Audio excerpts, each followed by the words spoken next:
And we're live. Wow. Sorry for keeping you hanging on. What a day. What a day, what an evening. Flipping heck. Right, anyway, let's get things started properly. So, what we having today? Exporter today's tipple. That's what they've bought me today. So, it's like a lucky dip what I'm going to get every day. Been a while, gents. Been a while since we've had a live. How are we doing, Howard? Well, gents, ladies and gents, gentlemen, ladies and gentlemen, and those in between who doesn't know what they are just yet. Freddie Nickel, why did Kieran leave? We'll have a chat about that. Give us a second. By the way, if you're looking at me thinking he looks like he's just woke up, I literally have. I finished work, had a bit of a graft of a day. Come home, well, shot home. On the way in, I stopped off and had a pint. And then when I got a bit closer to home, there's a pub literally around the corner from me. So I had another 2 pints in there. Walked in, starving, absolutely starving. And my missus had the heating on, full belt. So I've come in, heating's on, and she's just fed me. Well, I want to say just, about 6:30, she just fed me. Gammon, potatoes, flipping. Anyway, then the little fella was knackered. He wanted to go asleep. So she gives him to me to get him. Look at the state of me. I've just been literally just sat on the chair like that, getting the baby asleep. And I fell asleep as well. So, and they just took the baby off and toddled him away with him and just left me asleep. And I wanted to go live at 8 o'clock. And I've just been lying there snoring like an old pig for a couple of hours. I just woke up like, how it's time to go live. So anyway, here I am. I'm sorry I'm late. I'm sorry I'm late, but I've literally just woke up on the couch. Anyway, JMG Renovations, how's it going, mate? Andy Bannerclough, evening. Leonard Johnson, hello, brother. How are you? Well, I'm all right now. I'm awake, mate. Flipping heck, it was good job I woke up. That would have been it. That would have ruined me whole night. I would have stayed. My missus and kids would not wake me up. They'd just leave me. And I would have just woke up then about 2 o'clock in the morning. Have what 8 hours sleep, wake up at 2 o'clock and be wide awake, which is no good to anybody. So I'm all right. I'm okay now. Jorex Jim, Kirk, hope's all good. Stephen Prince, working a Sunday. Oh, mate. Listen, let me tell you what the situation is. So I had a job booked in for yesterday, Saturday. All's good. Easy, nice, straightforward little job in Northwich, about, I don't know, 45 minutes away from me. 2 little mixes, job done, half decent money, right? But my missus does these little pony parties, and she's had a job booked in for yesterday afternoon. And my daughters were all working, so there was no one to look after the little fella. So she says to me, make sure you're back for 1:30, 2 o'clock, because you've got to have the baby. Now, between us, right? I hope she's not listening or watching this. My daughter's gonna have the baby because they're all doing their jobs, right? My missus can't have the baby because she's doing her job.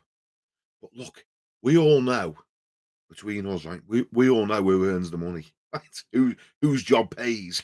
So I've had to chop my job in half on a Saturday. Tell me, mate, Daz, the builder, Daz, I can't finish it today. I've got to come back tomorrow and do the rest of it tomorrow, right?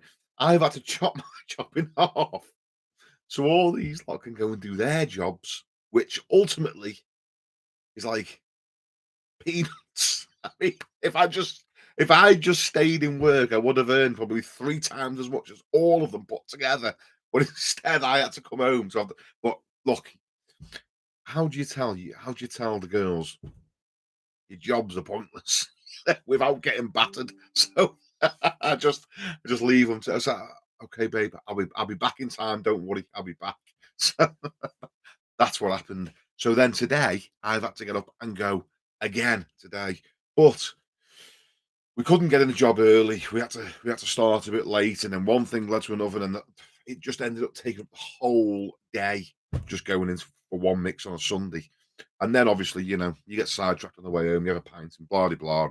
And look, and basically I've done a tiny little mix today, 3.5 bags, a bit 3.5 bags yesterday. And I feel like I haven't had a single day off because I've just been working flat out. But anyway, that's life. That's life. Sure you all understand as well. Oh, DBT Jambo, good to see you from sunny Malaga.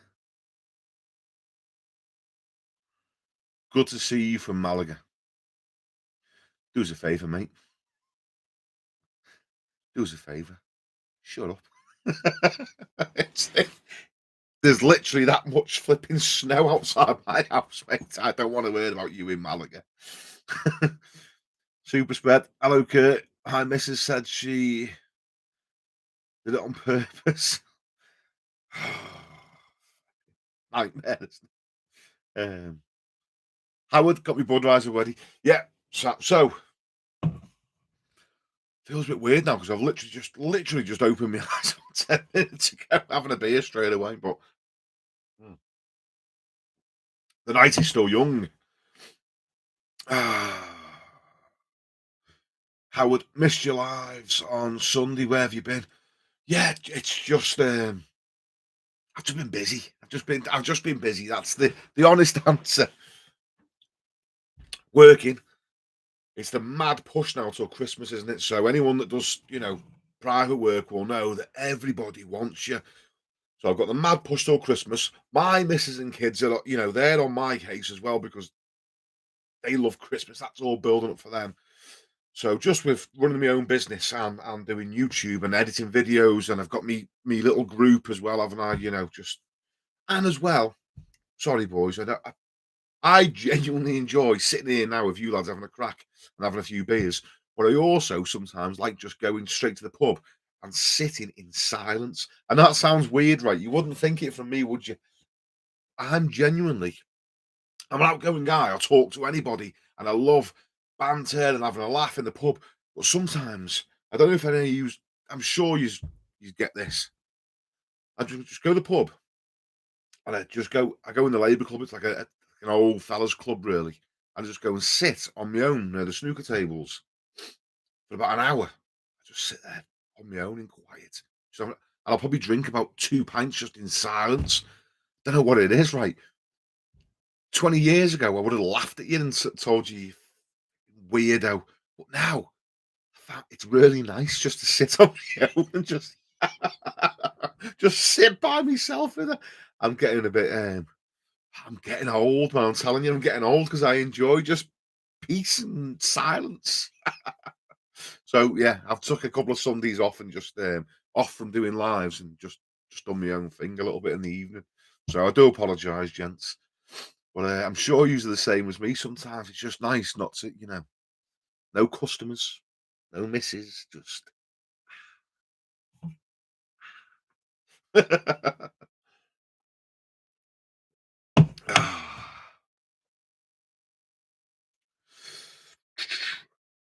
Tudor Dimitov. Hello, pal. It's your Bulgarian friend. How you doing, Tudor? Are you okay, mate? Strave Priato. Edna Chashabiri. No lit. What was the other bit to know? Veletse et nosh. Knife and fork. I remember that as well from Bulgaria. That was quite important for me, mate. I like my food. Andrew Gurley, what's happening? Andrew Garley. Gorley. I'm just going to say your name. Andrew Gurley is how I'd pronounce it, mate. But in case you don't like that, it might be, I don't know. I think it says Andrew Gurley. I hope the pronunciation is correct. What's happening? I know you mate sells half time. Have you tried Speedy Set? I haven't. Mate. No, I haven't tried Speedy Set at all. You should do an honest review on what's best. Well, okay, yeah. If they ever reach out to me and said, I've never seen it sold anywhere, I've never been able to buy it. If they send me some, or if I see it in the shop, I will do a review of it. But ultimately, round where I am, every single shop sells now. My mate, right? Flipping God love him. He's struggled. He's been down in the trenches. He's been fighting on the internet with trolls and everything for years. Mark Shepherd. And now his product is literally in all the builders merchants near me. And that's just through his own hard effort. So fair play to him. I haven't seen Speedy Set sold near me, but if it ever was, then I would try it and I would give it an honest review, because at the end of the day, any fella that makes something, any fella that comes from the ground up like us, us blokes doing something and pushing it through, I'll support them. So I mean, fair play to them. If they've got this off the ground by themselves, they're not a big company or all that, just a one man band sort of thing, then I'll support them. But I genuinely haven't seen their product sold anywhere, and no one sent me any of it. So, um, but otherwise, I will do a review of it. Um,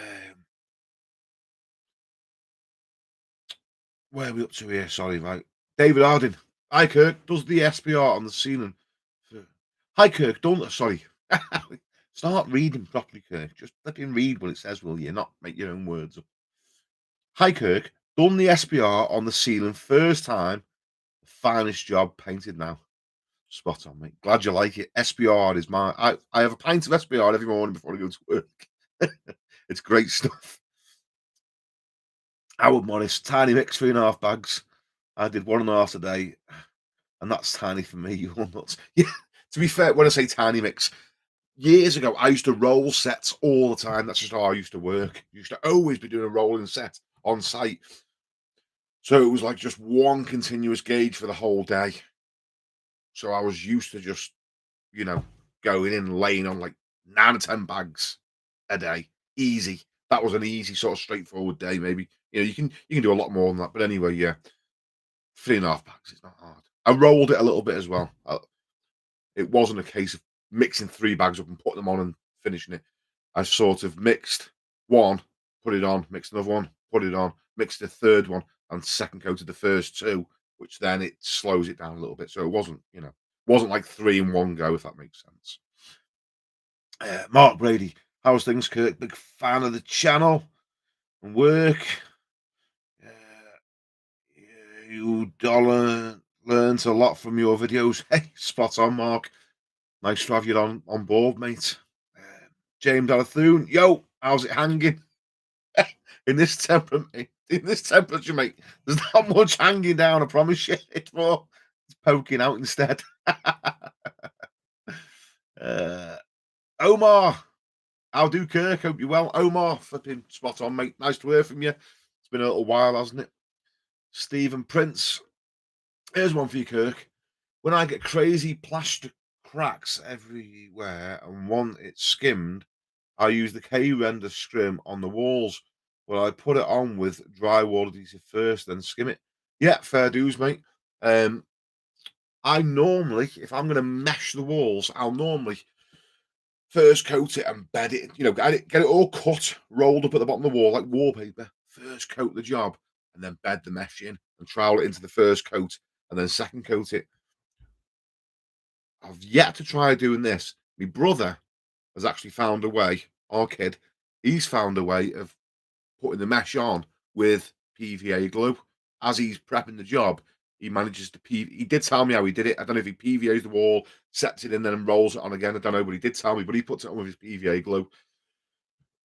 Whether it stays still and whether bits curl off, I don't know. But as far as he was telling me, he does it like the day before PVA. So I like the idea of it being completely encased, though.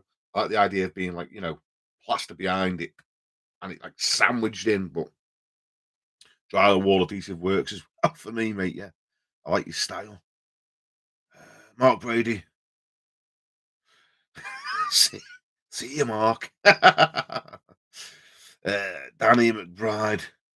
New sub, love your channel. Cheers, Dan. Nice to have you with us, mate. Gav Morley. Silence is golden. Hey, I know. Sometimes I genuinely am.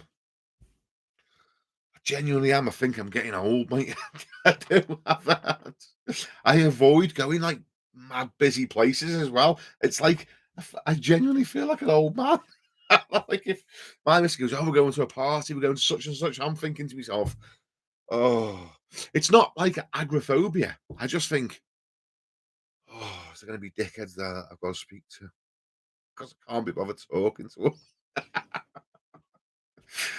Oh, anyway.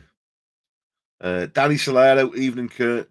Jorex Jim, evening, Danny, as well, mate. You're okay, mate. Jorex Jim, guys, what's the prices of site work at the minute? Not been on it for 30 years.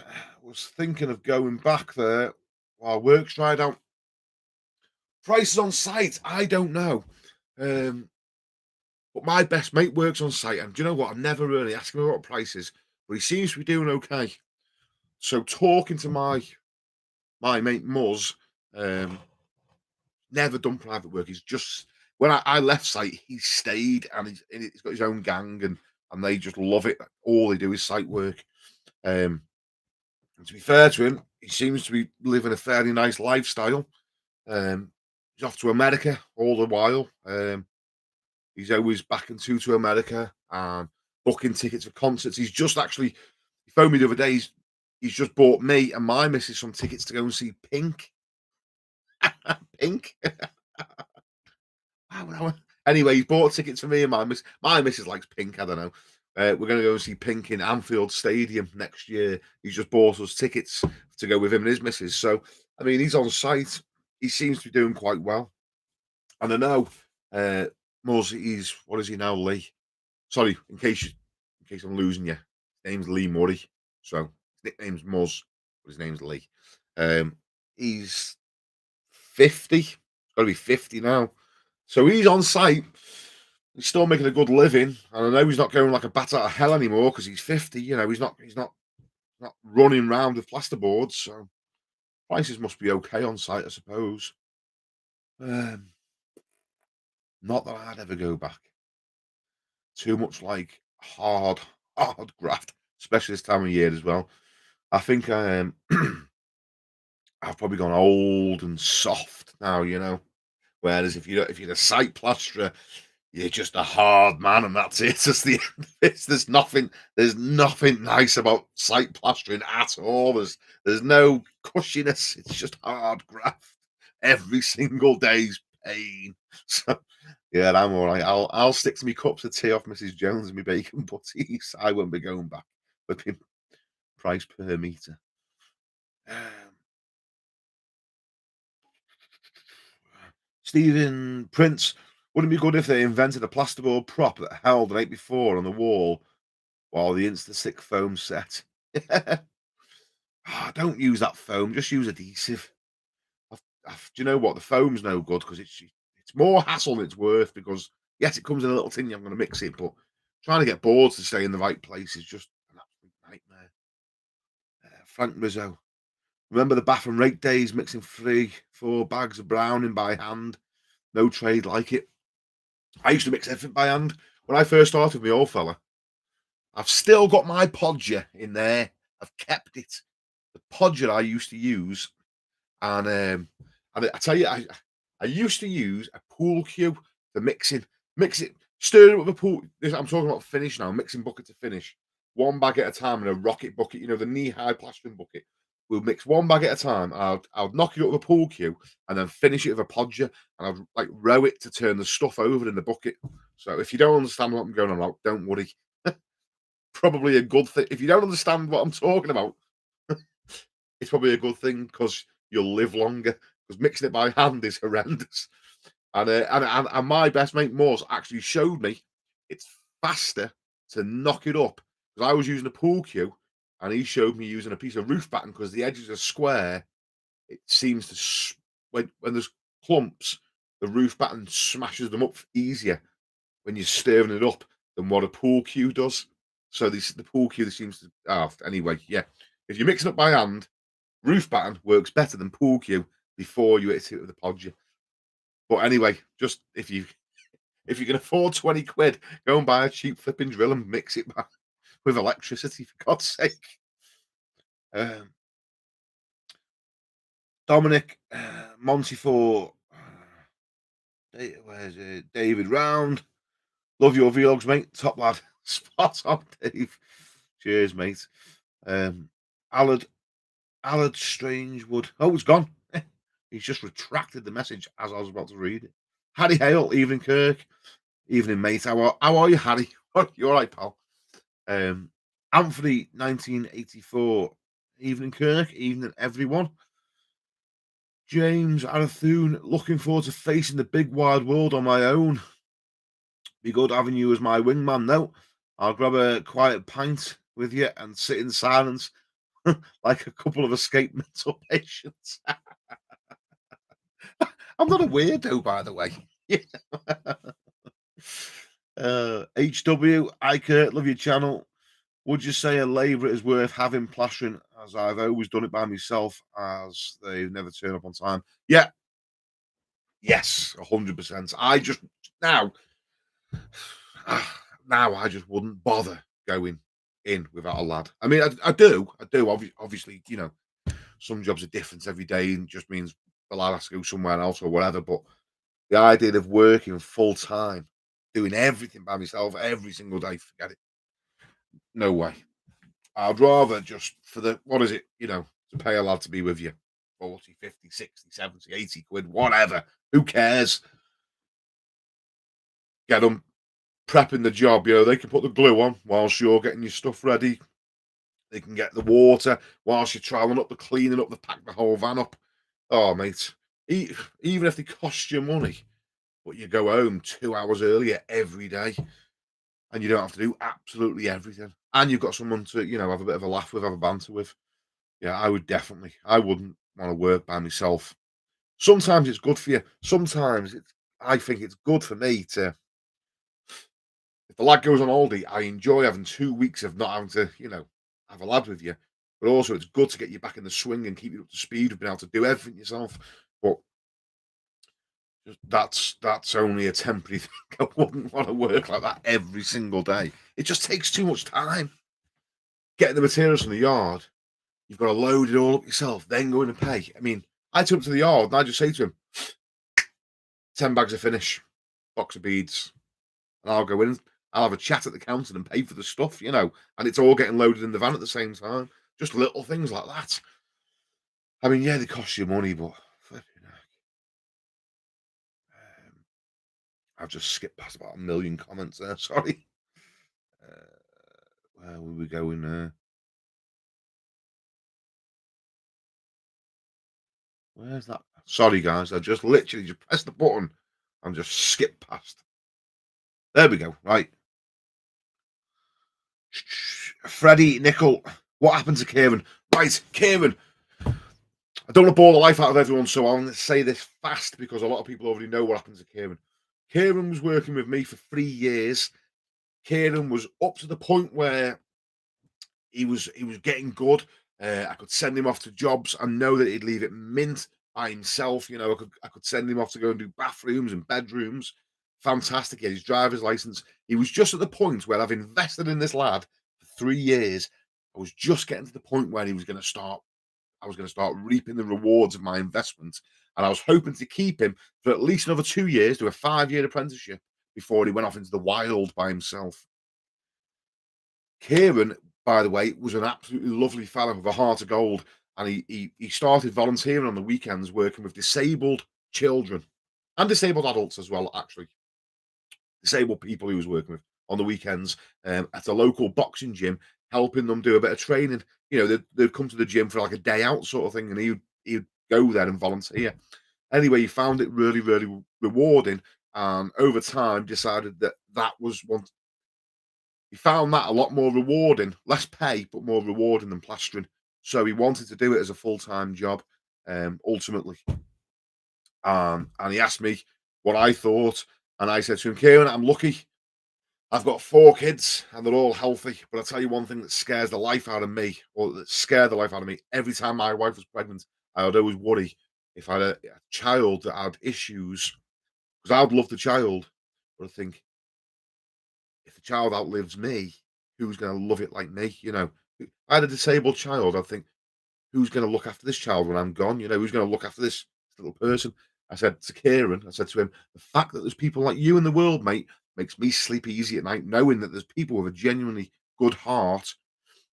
You will do more good in the world following your heart and looking after people like that. Because I can find someone else to mix plaster. He's not doing it for the money, he's doing it for the right reasons. So Kieran left to go and work with disabled people. That's where Kieran went. But he's still in touch. We see Kieran now, he drops in once a week, turns up at the Labour Club and gets his ass kicked on the snooker table. And then we see him again the week after, He's still in touch. But yeah, that's what he's doing. Kieran's working with disabled people, mate. CJ, how to get into plastering? Want a change of career? How to get into plastering? Go and get your CSCS card, Construction Skills Certification Scheme. You can't get on a building site without a CSCS card. Go and get that first. Get yourself some steel toe cap boots. Get yourself a high vis and a hard hat. Go and find some plasterers that work on a building site and offer to work for free.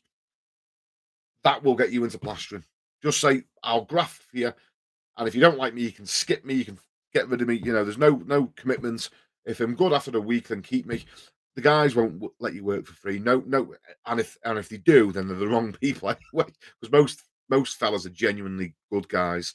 They won't let you work for free, but it's nice for them not to have the commitment of having to pay you if you're absolutely useless. So if you tell them that you work for free, then they'll be more inclined to give you a shout and let you have a little go, because you're not going to cost them money in their eyes if you're absolutely useless, which I'm sure you're not. So offer to work for free and jump in with them. It's on-site experience trumps qualifications in my eyes. In my eyes, if a lad comes to me and says, I've done 2 years on a building site labouring on plasterers, can I jump in with you? As opposed to someone that say, I've done 10 years in college. Not that there's a 10-year course, but the experience is so much more valuable to plasterers, in my opinion, than the qualifications. So I would go and get experience. The quals are good if you want to go and go to Australia, because you need to have paperwork, But for me, plastering day in, day out in people's houses and on site and what have you, there's nothing more important than experience. So getting on site it will be vital. And I say get on site because it's easier. It's easier to get on site than what it is to jump in with someone that does domestic work. People that do domestic work, you've got to think there's a whole other aspect added to it. There's a whole other aspect. Because people say to me all the time, Kirk, can I come and jump in with you for a week? Or I'd love to come and do a day with you. And I do it sometimes. But here's the thing. If you're a lunatic, I've got to take you to customers' houses. I mean, if you're not right in the head, if you're a bit of a nutter or a bit of a weirdo, I can't really have you around my customers. Whereas on building sites, it's full of weirdos and nutters, so you just fit right in. It's okay. But you understand. I'm making a joke of it, but you understand that's another issue. If you take somebody, it's easy to get a start on a building site because let's just say, for instance, you can't watch your P's and Q's and you're swearing and every other word is the F word or the C word. You'll potentially lose a domestic plasterer's workload, because the customers are, don't ever use them. All he heard was this, and this. He was smoking. He was throwing his fags in my garden. All that's like an extra thing. So domestic plasterers are a bit more, I think, a bit more cagey with taking people on than what site plasterers are. It's a bit more easier to get a start on a building site. You understand what I'm trying to say, don't you? I hope that makes sense to you. Ah, Alistair, how we doing? You all right, Alistair? You okay, mate?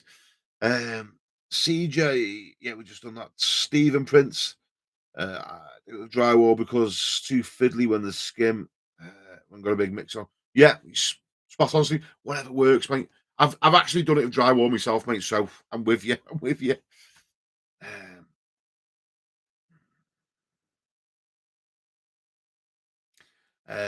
Mark Brady. I meant after you sit in the pub. Oh, Mark just said before he was there. He said, "I'm leaving. I'm unsubscribing. He's a weirdo." Mark, I meant after after you said you sit in the pub on your own, but I do the same, but play darts too. Yeah, fair dues. I'll tell you one of the lethal things I started doing when I'm left to my own devices, playing the flipping fruit machine. Yeah, stay away from them things. Jeff Lewis, hi Kirk. After watching your K-Ren series, I took on my first mono spray job. Without watching the videos, I would have messed it up. Big thanks. Spot on. Cheers, Jeff. Glad it helped you, mate. Spot on. C20 Xerd top. When you going to do my log burner?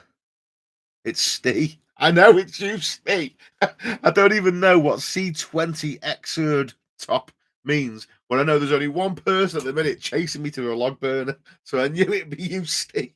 So by the way, this guy here now is a friend of ours, Steve, and his lovely Mrs. Cheryl. Steve, I've been mental busy, mate. As you can see, it's Sunday. I've been cracking on, but I will be free next weekend, mate. I'll pop in and we'll do something, or definitely before Christmas. We will definitely get it done before Christmas, and we'll make a video as well. So I'll get with you soon, mate. Samuel Rowlands. I've applied for a level 1 plastering in college. I've already done a bit of plastering. Is it worth me doing it? Just looking for advice. I don't want to. I don't want to come down on the college stuff. To be fair, because I mean, what sort of an idiot would recommend you not to go to college? Of course, getting qualifications is going to be better than not having them. If I had the time now, I'd love to go and get me City and Guilds in plastering, but I haven't got a City and Guilds in plastering. I've got an MVQ because I got on-site assessed years and years ago. So, what? Here's what I'd say to you: for getting to where I'm at and doing what I've done, I've not needed any qualifications. When I start, if I started now, if I went back on building sites, I probably would never get asked by any firm for qualifications. When I go and work in people's homes, you know, Mrs. Jones, Mrs. Flipping Abraham, or whatever, um, they're not going to ask to see your paperwork. So I don't think they're vital for getting work, but maybe I'm looking at it from the wrong angle. Maybe for learning, maybe it's a good helping hand to get you, you know, to understand the whole knowledge. See, I love reading books, so I pretty much know the plastering game inside out from reading. You know, I know all about line work, restoration work because I read. But if you're not a reader, then maybe college is the way forward because they cover everything in college. So yeah, if you're ever planning on going abroad, then yes, definitely go to college. Christian Calverley. Do you have any advice for plastering? I'm finishing my level 2 plastering course soon. Do I have any advice? My advice for anybody getting into the game of plastering would be, especially young lads, learn as much as you possibly can and don't shirk. Even if the fellas that you're working with or for are slow or lazy or whatever, don't ever try and. In my mind, when I was serving my apprenticeship, I would, even when I was on day work, I was trying to do as much as possible on site. Now, I'm talking when I was a young lad, when I was like in my early 20s, 18, 19, you know, I battered it as much as I possibly could, even though I didn't have to. But in my mind, I'm thinking, I'm training for going on price. I'm training for going on price because, and then when I did go on price, we were flying and I earned loads of money doing price work on site. I never want to work like that again. But if I hadn't have done that then I wouldn't be where I am now. So all I'd say to you is work hard and try and learn as much as you can and try and be the best you can possibly be.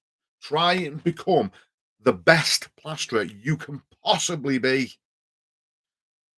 Once you have done that and once you internalize that and you believe that I am the best that I can possibly be, then when you eventually you may be doing domestic work now. I think every lad should start on site and do site work for at least 5 years before you and then do domestic work You can earn, I believe you can earn more money doing domestic work. Maybe some site lads will disagree, and I know some site lads earn mega money on site, but it's price per meter, so you have to work a lot harder. So I think serve your time on site, get as fast and as good at plastering as you possibly can, and then do domestic work. But all the time, learn as much as you can as well. Read as many books as you can. Try to become an all-round absolute expert in the field of plastering, and then charge for it when you go domestic. Charge for being the best, or for the being the best that you can be. You know, just sort of half-arsing it all the way through, and then being a half-arse plasterer in your 30s, you're gonna get half-arse money. So, Tommy, evening, Kirk. Hope you're well. Any tips for 135-degree angles? Do you use stop beads, got underside of a staircase, and landing to tidy up? When the angle's like that and you're inside it, just do opposites. Well, you can do wet angles as well. I mean, I can do them wet. But yeah, toe of the trowel just in, nice and neat. Spent, just take your time. That's it. I wouldn't put a stop bead in there. I've never put stop beads on internal angles. I know some guys do. It helps them. I personally don't. Just take your time. Try not to dig in. Uh, Jamie, it made me cry mixing brown in a mixing bath. Yeah. I used to mix drywall adhesive. Here's one for you. You think mixing brown in a bath's difficult? It is. I'm not saying it's not. We used to mix drywall adhesive in a 45-gallon drum cut in half with a shovel. So I don't know why a shovel. That's just what the tool I was given at the time. So obviously you throw 3 bags in and you're just using the shovel like an oar, like rowing a boat, mixing drywall adhesive. So now that's a different game altogether. Uh,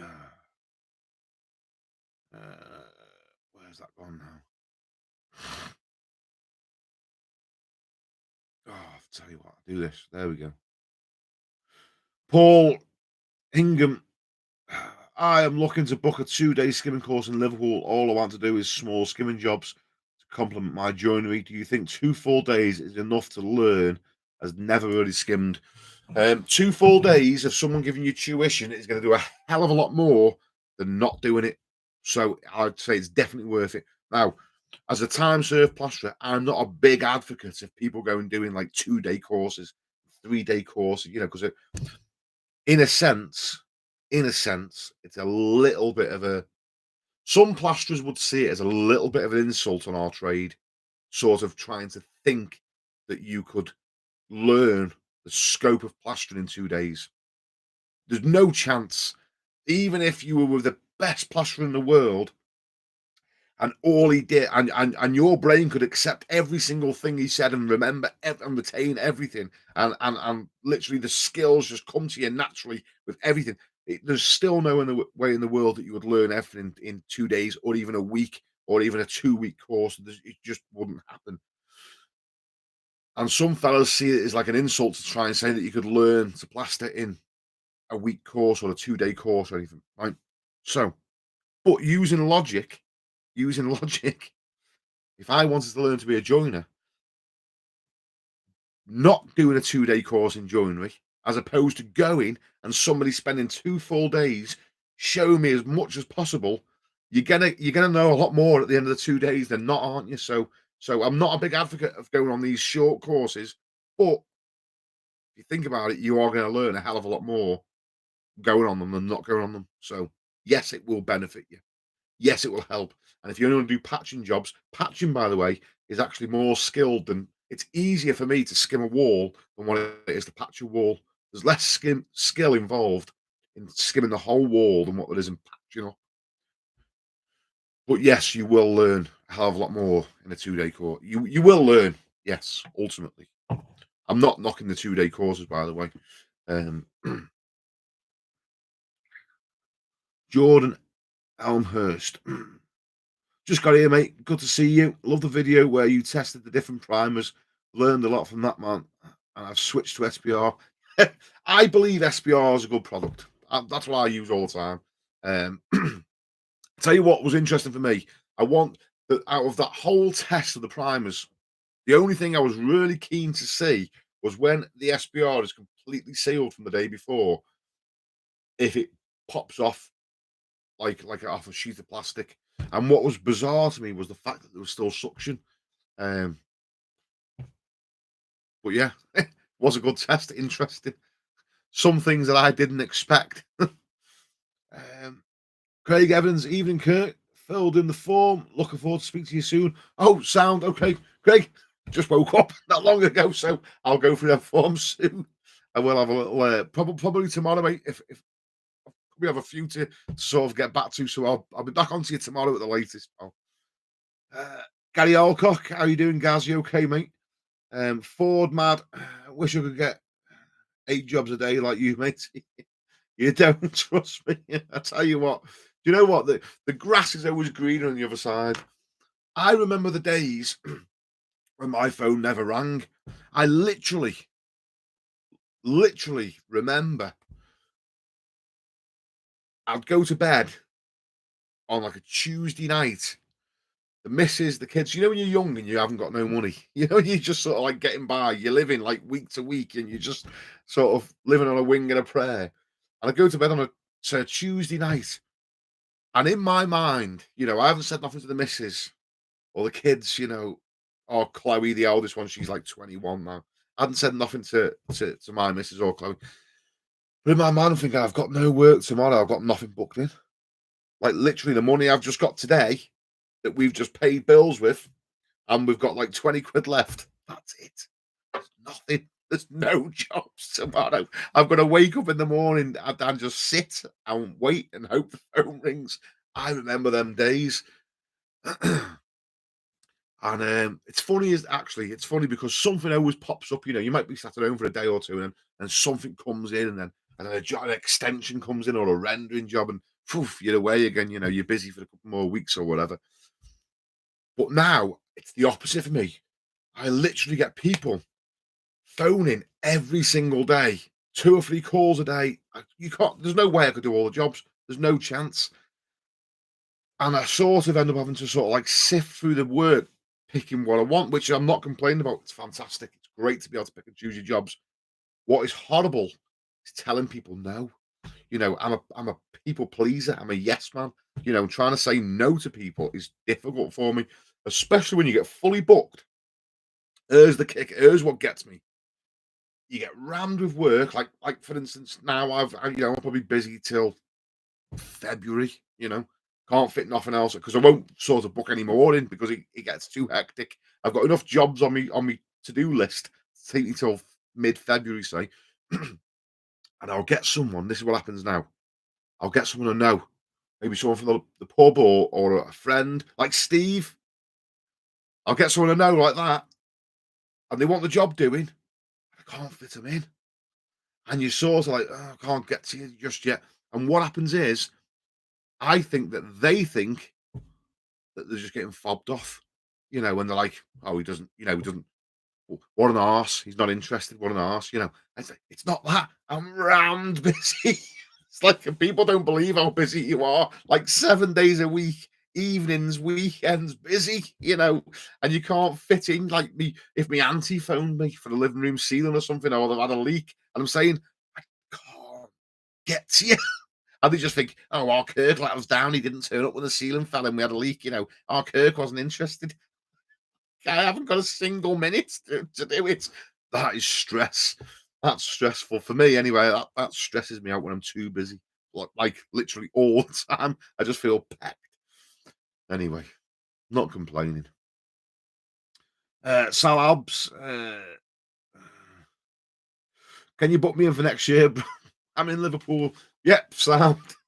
Sal, get on me, get on the email, mate. Let's get some pictures of the job sent over. Let's have a look at it. Liam Ashley, hi Kirk. How long are you having off over Christmas? I've not had time off this year, so I was gonna have December off, but now that it's turned into 2 weeks. Right, I tell you my thing with sorry, let me just wet the whistle.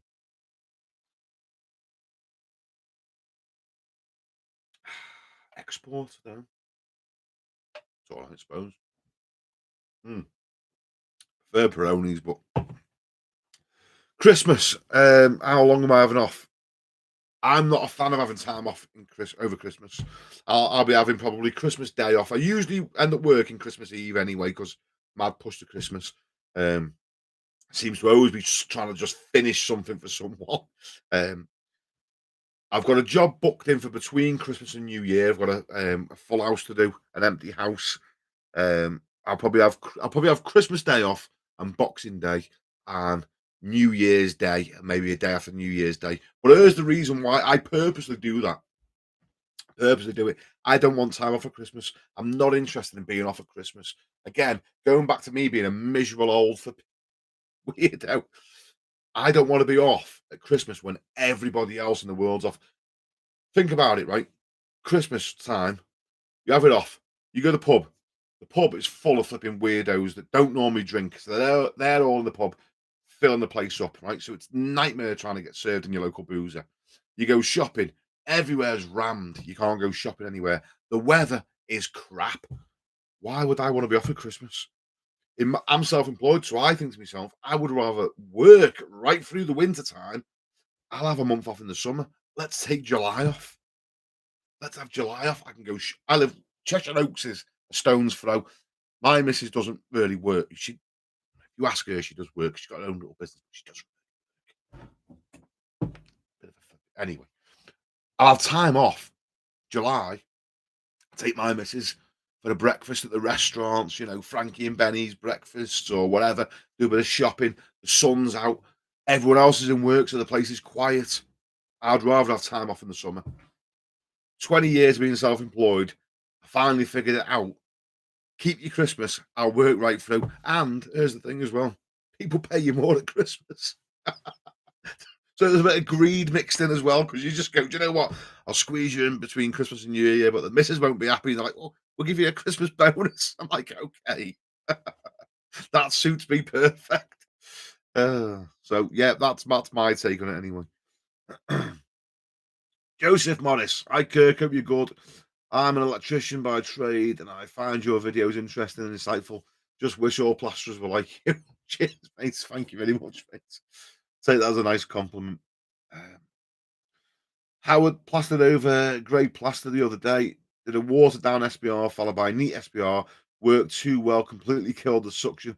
I reckon it would come on top on your own suction test. Yeah, this is how I got onto using SBR, especially that grey plaster Carlite finish. That's why I use SBR all the time, just for those situations. Jamie Arnold, hi there. I'm a plasterer from Western Canada. Love watching your plastering videos from the UK. And watch lots of yours. There's a lot of words you use that make it confusing. I'm sorry, mate. We're from different parts of the world. But I'm sure you can figure it out anyway. Blatant example is what we call stucco, you guys call rendering. I would like more info on SBR, which I know you like to use a lot. Yeah, do you know what? Like, listen, Jamie, it's been confusing for us because before I got on YouTube, the only plasterer that was on YouTube years ago was Kirk Giordana. And he's got a great name, by the way. Anyone called Kirk, I like. But Kirk Giordana, he was the original plasterer on YouTube, and he's an American fella. So we had to get used to your lingo, figuring out when he was calling everything stucco, what we call rendering. So I feel your pain, mate. SBR, I'm sure you can get SBR in Canada, mate. Surely you can. Seeker are a worldwide brand and they manufacture it. So I'd have a look. I'm sure you'll be able to get it from somewhere. Dave Harding, hey Kirk. Anyone that's plastering for a living, you got to be a bit nuts. Definitely, mate. I've never met. There's no plasterers I know that are 100% normal. They're all weirdos. You've got to be a nutter to stand in front of a wall all day and press hard. Jamie Arnold, Oh, here we go. There's another one. For example, do you use it between scratch coats and brown coat? Do you brush it on to the scratch coat or just put it in the mix? So, right, okay, Jamie, when you are doing patch up jobs, mate, and you use like plaster weld and things like that, I mean, it's American stuff. I don't know if you use it in Canada or not, but I've heard Kirk talk about using, plaster weld on the walls before. If you turn up to a job, it's been painted, and you want to replaster the walls, then we will use PVA glue or SBR, where you may use plaster weld. They're the situations where you use it. If we put our brown coat on, before we put our finishing coat on, if the suction picks up, where sometimes some fellas will wet it, some fellas will get on it the same day, so there's no suction. If we leave it too long, um, I potentially would put SBR on then as well, mate. Yeah. So you're right, but not all the time, not in every situation. If it's still damp, then I won't use anything, or I might wet it down if it's sand and cement, or if there's 20 ways to skin a cat, isn't there? There's all different ways to do it. So, uh, John O'Keefe, I Kurt, do you ever use Thistle Bond? Thistle Bond it, yeah, the green stuff, green primer with the grit in it, the original grit. Yeah, used to use it on site. They used to give it us on for Redrow for plastering stairwells. The stairwells, the backs of the concrete stairs. We used to use Thistle Bond on those. Um, well, how much was it? Last time I bought it, £70 a tub. Um, and just for that sole reason, it's like 70 odd quid a tub. I don't use it just because I can get by with SBR. So I have used it, but I don't make a habit of it because it's too expensive. Steve Prince, keep doing the vlogs, pal. You seem like a nice chap, and you put it across really well. Cheers, mate. I'm glad you guys think it. I've only got little eyes anyway, and I'm thinking I probably look like it's still closed because I'm half asleep. I'm not half asleep now, but you know what I mean. When you wake up and you're like, "Come on, come to life, face." Oh, Army, how you doing, mate? Michael Dix, evening. How you doing, Mike? You okay? Um, A321. Have you been asked to go over any other countries to do? Have you been asked to go any other countries to do plastering? Yes, mate. Yes, I've been asked to go to Australia a few times. Um, I've been to France. I've been asked to go to France plastering. I've been asked to go to Switzerland plastering. In fact, there's a video on me in Switzerland plastering. A fella see me on YouTube and flew us out there. And I've just literally, if you go in my videos and go back a few, you'll see there's one on the Trial International plastering. Went over to Switzerland, been asked to go to Guernsey plastering. But ultimately, my missus, I worked away years ago. I was working down in Buckinghamshire, and I sort of promised my missus that if I could get work locally, then I would, and I wouldn't work away. So I only recently went to Switzerland, just really because Kieran wanted to go, and it'd be a bit of a nice thing for young lads. Always seem to want to work away from home. I don't think they want to get away from the girlfriends, but they just want a little adventure. I mean, I'm quite content working where I am. I don't, if I'm going to work away, I want it to be really worth me while. I want to, I want big money ultimately to work away. So I went to Switzerland to sort of for a little bit of adventure and ultimately to keep Kieran happy. But my missus likes me home every night, and I like to be home every night with the kids. So I don't really want to work away if I can help it. And as well, when I say I want big money to work away, um, this is how I think of it. This is how I think of it. Now I know not everyone's going to agree, right? But if I am working away, I want paying 24 hours. Right, so no one's ever going to do that. So I'll probably never work away again because in my mind, I think, okay, if I'm on the job site, if I'm on the job, then I'm in work, aren't I? So I want paying. When I'm at home, I'm not in work, right? But when I'm in a hotel, I'm not at home, am I? I'm not at home. Where am I? I'm sort of still stuck in work. I'm not with my missus and kids. I'm not, I'm not on my couch, making sure if there's a problem at home, I can fix it. If I'm not at home, I can't help them. I can't do anything. I'm still in work. So in my mind, if I'm not at home, I'm in work. So I want paying for being in work. So that's the only way I could really justify it to my wife. Say, listen, I'm leaving you to go to work because I'm going to bring back a bag of money. If I'm not bringing back a big bag of money, then it's not doesn't really justify it.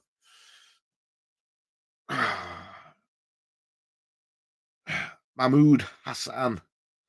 I hope I'm pronouncing that right, Mahmood. Um, Hi Kirk, I'm a sparky by trade, having to go plastering. Got a ceiling to do with painted lining paper. What's the best approach? Thanks for all the content. Mahmood, you can't patch into paper, mate. You're gonna have to get them to strip it back, or you strip the paper back a little bit. But either way, you're not going to be able to blend into paper.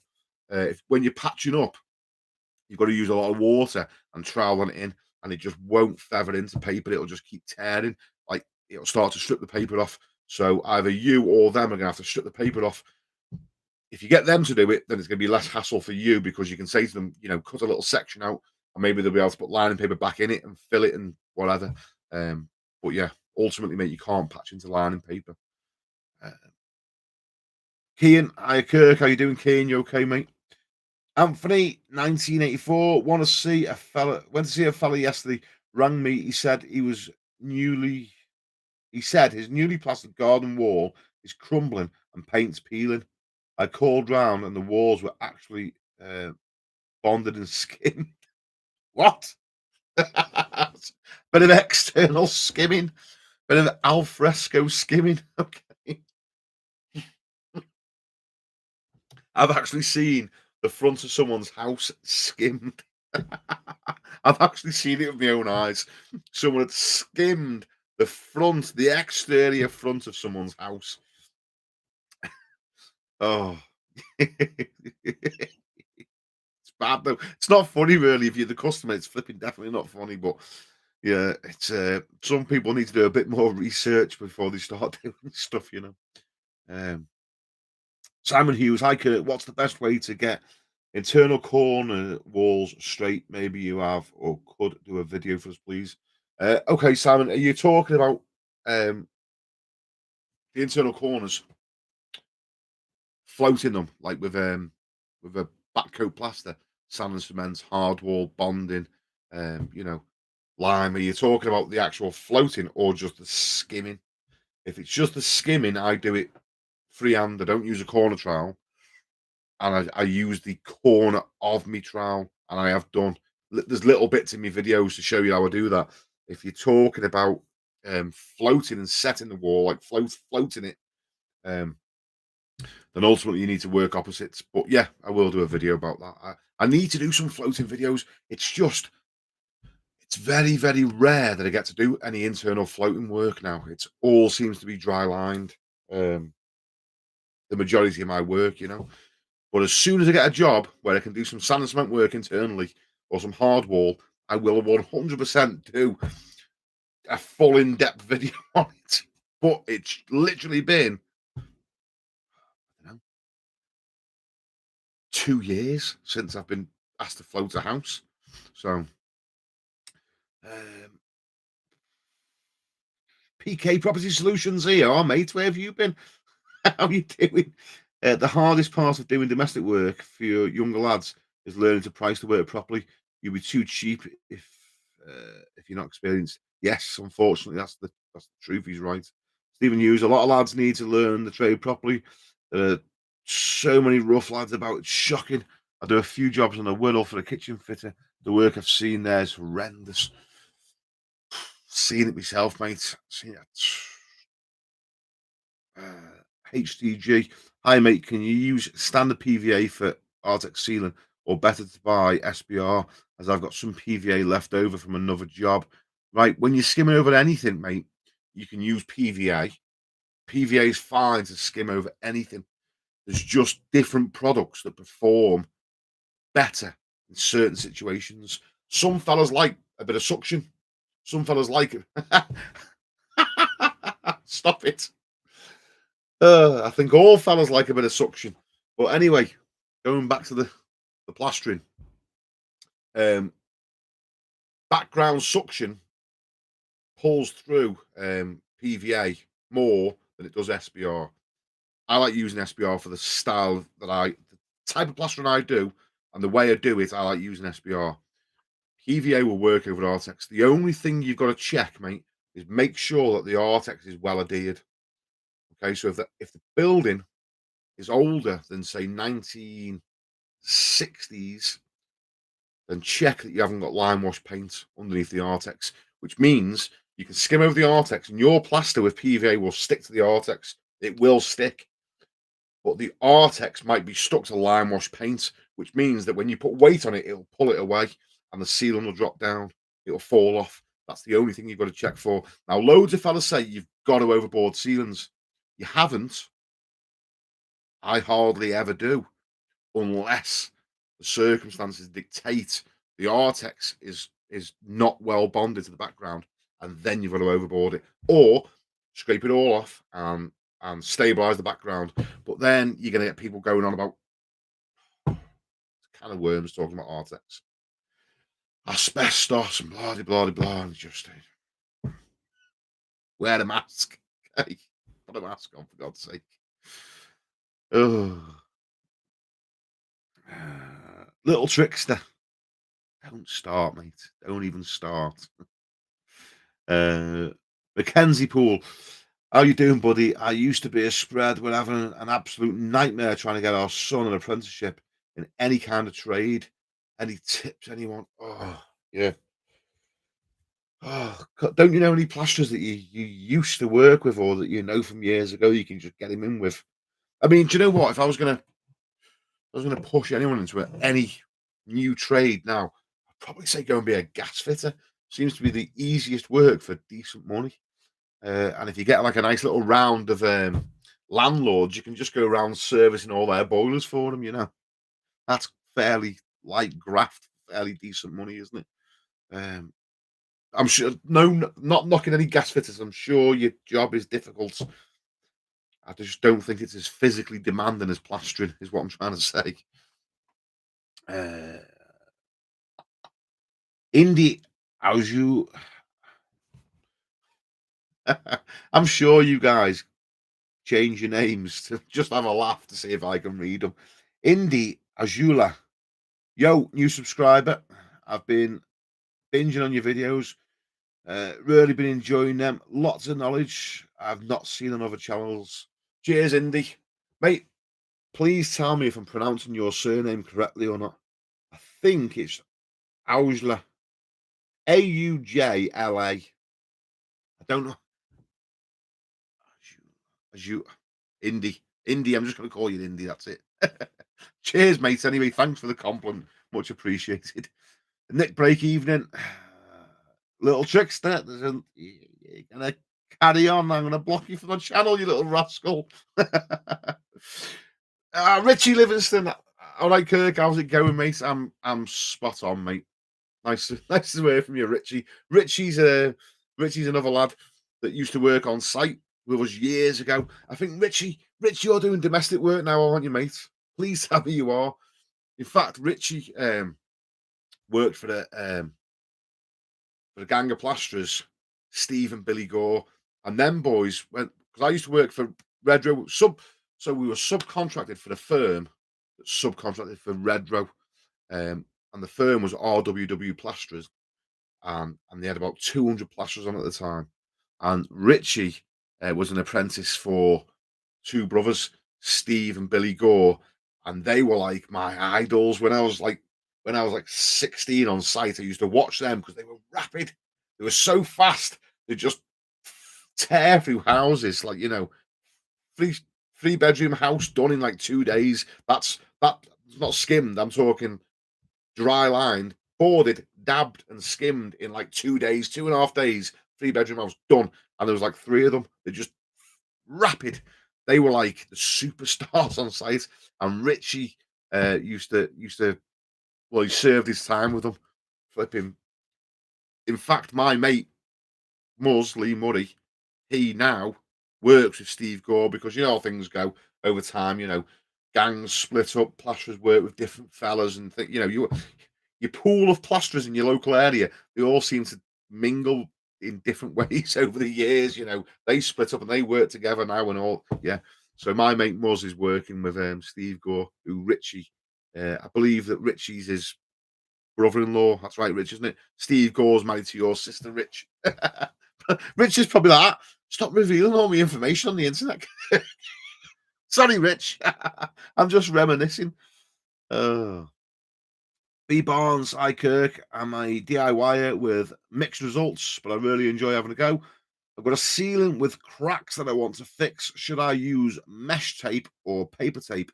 Which is stronger? Thanks. So, being a plasterer, we always use, or I always use scrim, which is mesh tape.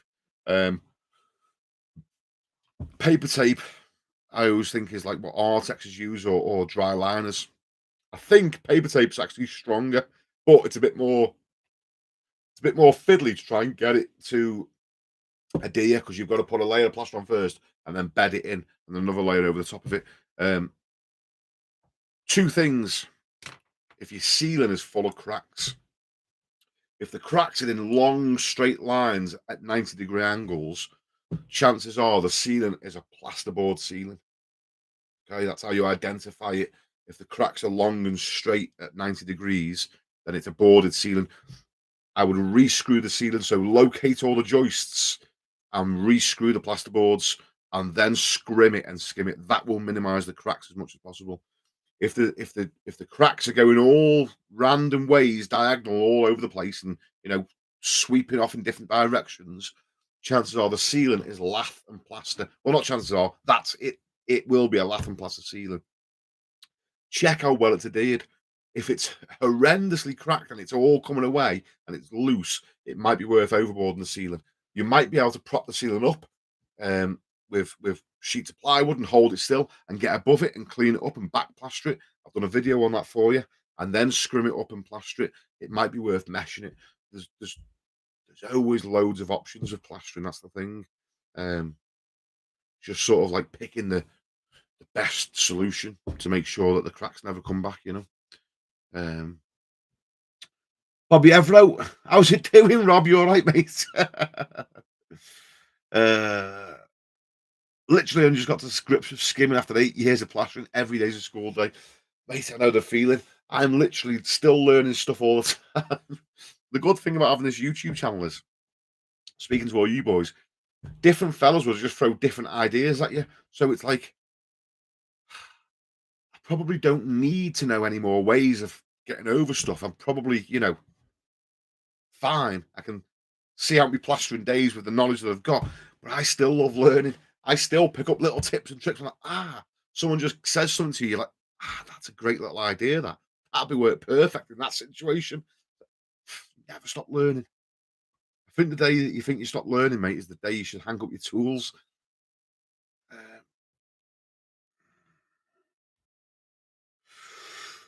Hard target, Jimmy. What areas do you cover work wise, mate? So I'm Ellesmere Port, which is like well, not central, but northwest, but in the middle of the country. I'm right next to Chester. Areas that I'm quite happy to cover is Chester and the Whittle. I don't really like going to Liverpool because it's just a little bit too far. A little bit of North Wales. That's it. I don't. Manchester's a bit too far for me. I mean, I can go to these places, but I genuinely don't really. If you drop a pin on Ellesmere Port, I don't really like going more than say 30 minutes out my way.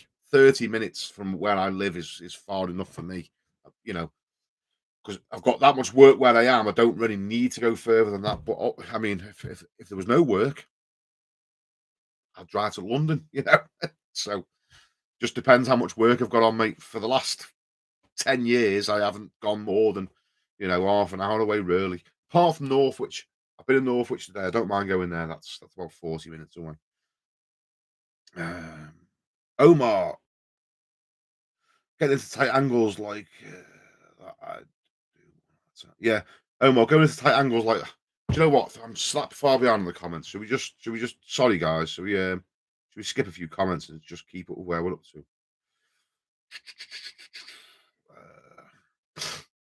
Here we go. Guys, if you've asked an important question, you want to answer it, just type it again. Because I've just had to skip a load of comments because I'm not reading them fast enough. I'm doing too much yapping and not answering quick enough. So I'm answering. People are commenting from stuff that I said what feels like about half an hour ago. Sorry, I'll try and read quicker. Anyway, here's Richie. I'm doing domestic mate site work was too much graft. Steve, Muzz, and Billy must be bonkers. He's my brother-in-law, mate. Yeah, there we go. There we go. I'm spot on. They are nuts as well, to be fair. Lee Murray is definitely the most nuts. No, Billy's nuts. Billy's definitely the most nuts one. In a good way, Billy, if you're watching. Don't fill me in. The Lele 89, hi Kirk, enjoying your content. It's helped me pick up a couple of tips and info for plastering. Works also, always been good to learn new things. Spot on, cheers, mate. Billy the Kid, I'm going to read these comments fast, by the way. Billy the Kid, if the Lakers are crack, you can still take a rowing boat on it. Power of YouTube, yeah, you spot on, mate.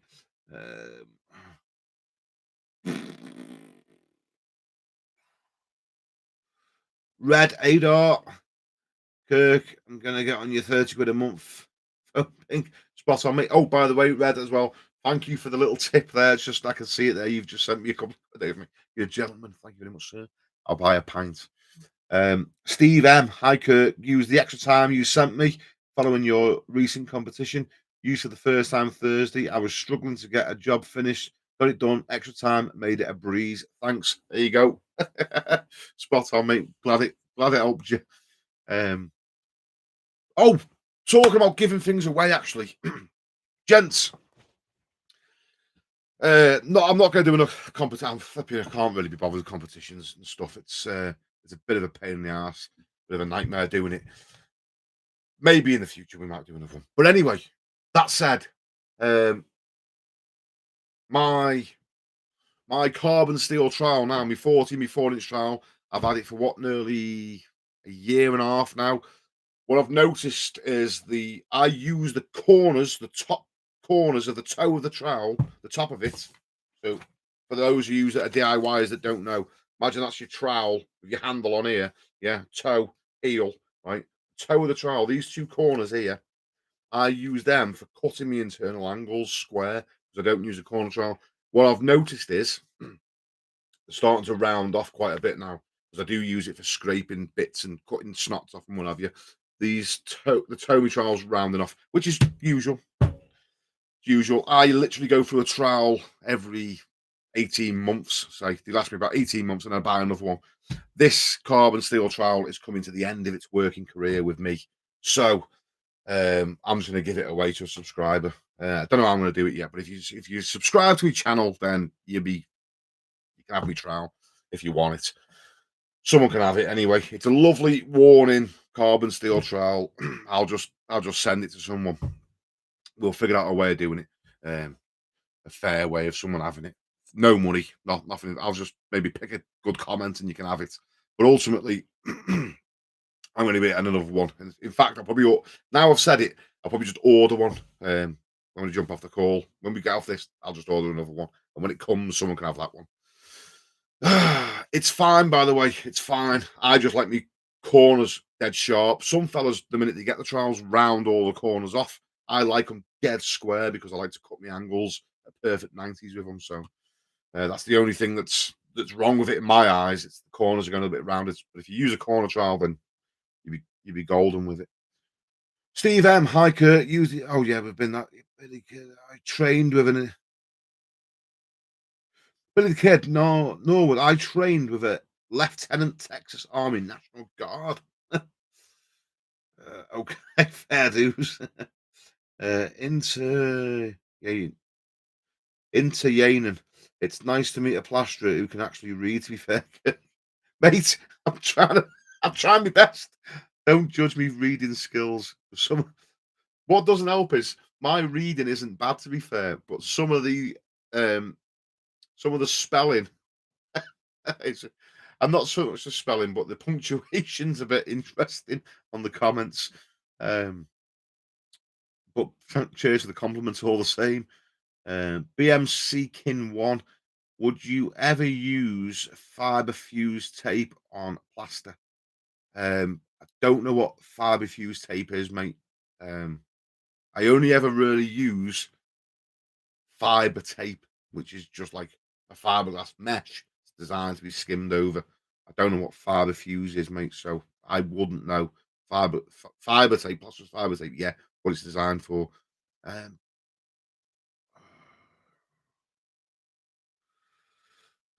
right, howdy partner. That looks your name looks Arabic, mate. I definitely can't read that. But how are you doing anyway? All the same. Um, Hi, Kirk. Used SBR on painted walls. This is me high, me hey, me high. Hi, Kirk. Used SBR on painted walls and plastered over the next day. The plaster started sliding. I had to take everything down the next day. Came off very easy. The SBR came off like a film, very easy. Oh, okay, mate. Don't know what the situation was there. I mean, if you get SBR on anything, it usually sticks and does not come off. It's a nightmare to get off anything, really. I don't know if maybe you had something on the wall prior to that. I don't know. Um, but sorry you had a bad experience with it. Samuel Rowlands. Have you watched Roger Bisbee's plastering videos? Now, I'll tell you something interesting about Roger Bisbee. I haven't watched his videos, no, but I have seen the fella. I've actually Roger's messaged me a couple of times, and I've messaged him, and he said, "Let's do a video together." Now I don't know what Roger's plastering is like, but Roger said to me on one of my comments. Roger Bisbee, by the way, is from Skill Builder, um, and he commented on one of my videos. He's commented a couple of times actually. To be fair, Roger commented. He said, "Kirk, I'd love to come up and ruin one of your jobs for you." And do a day's plastering with you, and we could make a great video. And you know what? I'm all up for doing a collaboration with anybody else on YouTube if they want to do a collaboration. Just for a laugh, it'd just be good fun, wouldn't it? So I've messaged Roger back, but if he's anything like me, it's very difficult to keep up with the comments that people leave on your videos because the way YouTube notifies you, I don't get notifications for replies on my comments. And then once the notification's gone, it's hard to find it again. So what I'm trying to say is if you comment on a YouTube video and I respond to you, chances are I will never see your response unless I manually go through all the comments again and look for it, which they just get, because people are commenting on different videos all the time. There's people commenting on my first videos that I've ever did from like a year ago. So trying to keep up with the comments is just unreal sometimes. So that's another thing, gents. Please, if I don't reply to you, don't think I'm being ignorant. Or if I reply to a comment and then miss a few out and then reply more, don't think I purposely missed it out. It's just the notifications have gone past it and I just don't see them unless I literally sit on YouTube and watch my own videos and look for comments, which, you know, I'm a busy guy. So, but anyway, yeah, I replied to Roger. Where was I going with that? I replied to Roger and I haven't seen a reply anywhere off him. So, I mean, I did say to him, email me, Rog. My email's in my channel description. Send me an email and we'll sort something.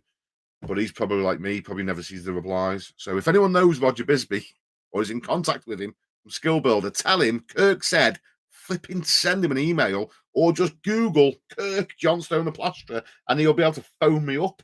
We'll just sort it out. Because I've tried to find Roger and it's like trying to find Jason Bourne. Trying to get Roger Bisbee's phone number is like trying to pin down Jason Bourne. It's impossible to get hold of the fella. So if he wants me, he'll have to come and find me. Um,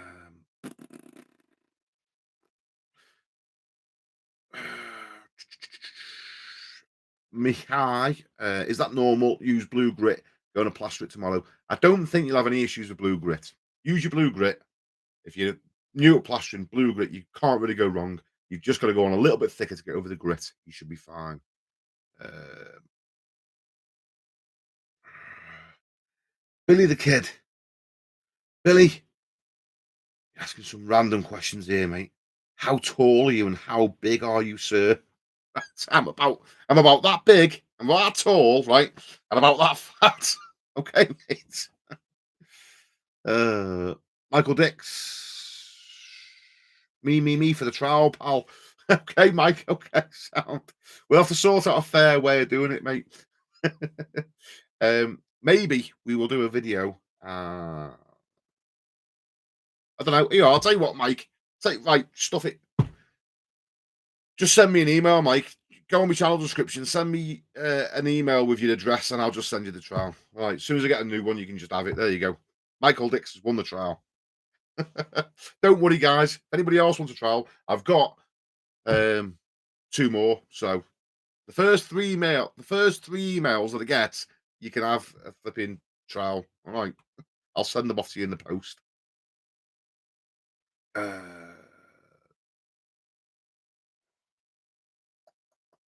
Bobby Hevro, couldn't you just turn it upside down?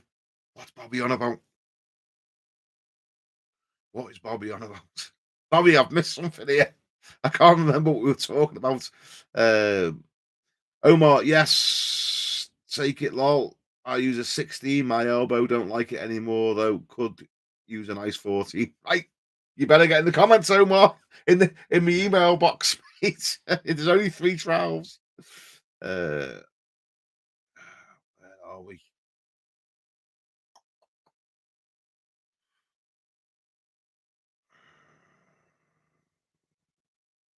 Tuck points.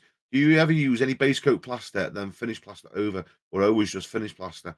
I'm in the States, so just asking. Yes, we do use base coat plasters. Um, so British Gypsum, which is the main plaster supplier in the UK, there's literally not really any competition for them. Which is a bit naff, really. It's good for them, but it's a bit naff because in lockdown, when COVID was getting you, um, British Gypsum shut the doors, and there was no plaster that we could use. Well, there was, but they're not very good. It's complete. Our finishing plaster, British Gypsum's finishing plaster, is probably the best plaster for finishing in the world. But there's nothing really that compares to it. But the unfortunate thing is, when they shut the doors, there's no other factories manufacturing any sort of finishing plaster in the UK.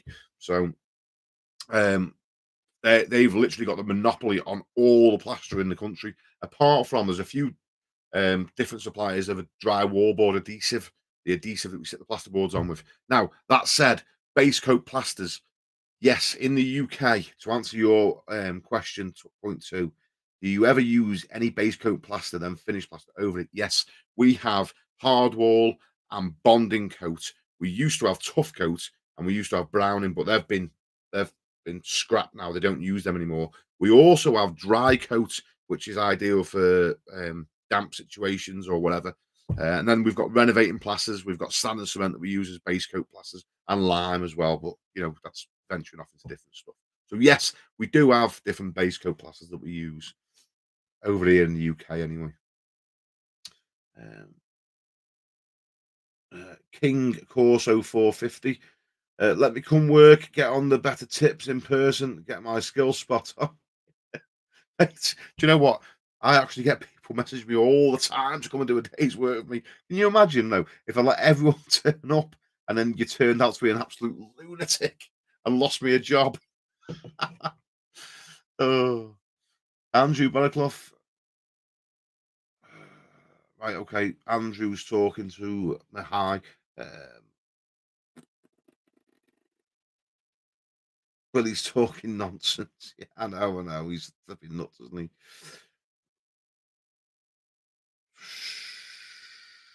Michael Dix, thank you, pal. Whoop. Yeah, no sweat, Mike. Make sure you email me though, mate, because I will forget if you don't.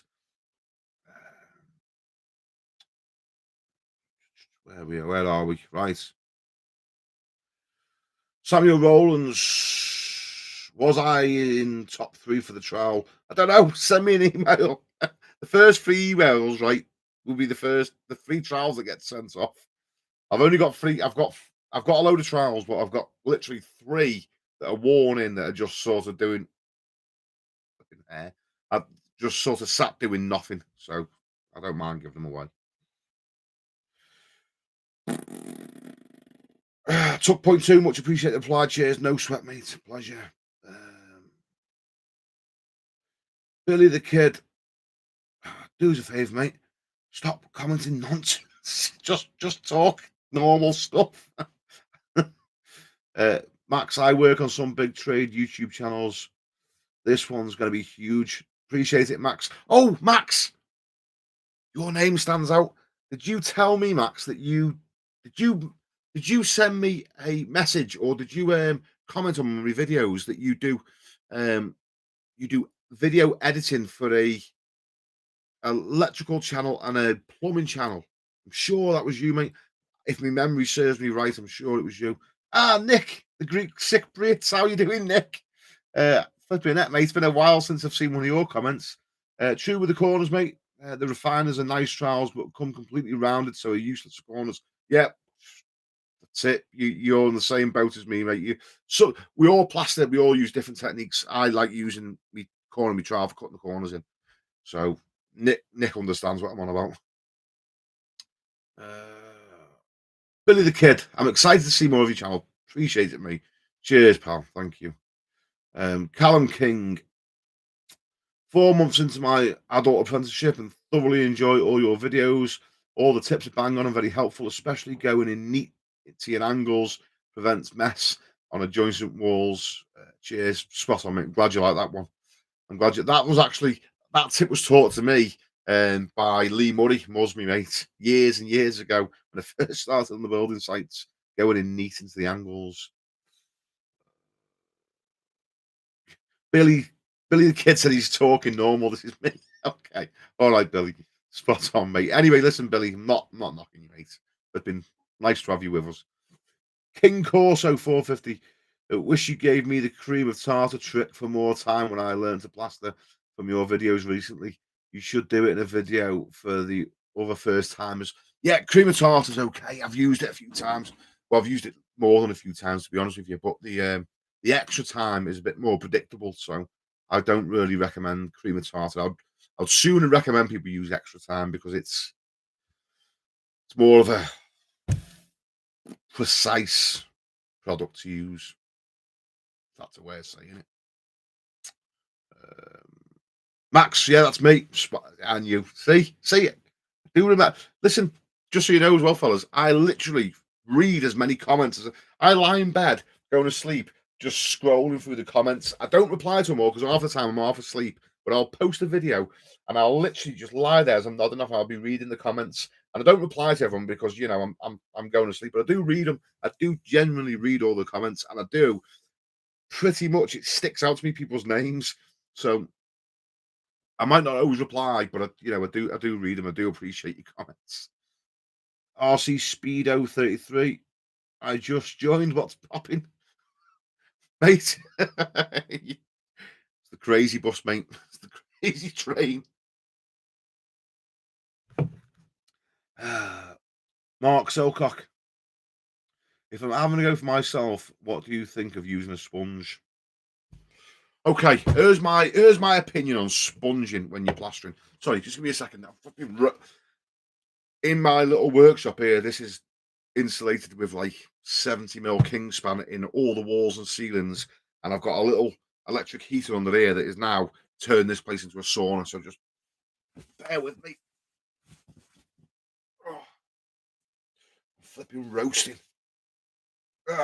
Sponge plastering, right? Okay, I'll get my hands out. Sponge plastering. What do I think of sponge plastering? If you are going to get into plastering, if you're going to start plastering full time, then I would rather you not use a sponge. Sponging can make plastering easier for someone that is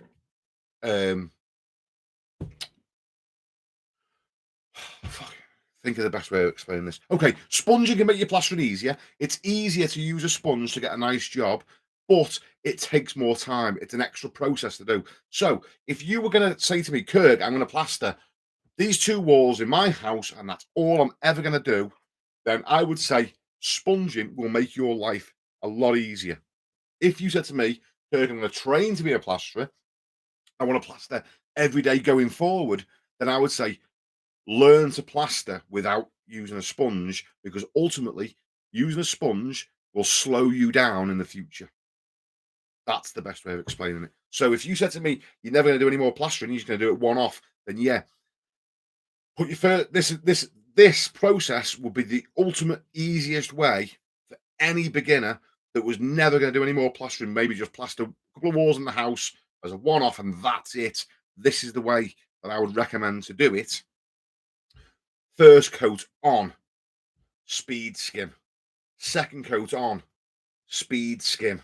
Give it a trowel. Get, flatten it over with your finishing trowel. Let it pick up a little bit. Sponge it. Give it 2 more trowels. Finished. A polish at the end. Done. That will be the easiest way for someone that's never plastered before to get a nice job, in my opinion. There's fellas that'll disagree. They'll have better ways. They'll have different ways. Whatever. That's just the way I would recommend to do it if you were never going to get into plastering. If you are going to learn to plaster and work as a plasterer, then I would recommend this way. First coat on as neat as possible. Try and get used to doing it neat. If it's not neat, give it a trowel in between. If you can get it on neat enough, then don't just get it on neat. Give it a second coat. Flatten it with your steel trowel.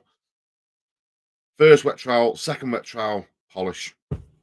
That's the system I use day in, day out. Not into one coating. I can do one coating, but that's the system I use because it's the least amount of work to get the best possible results.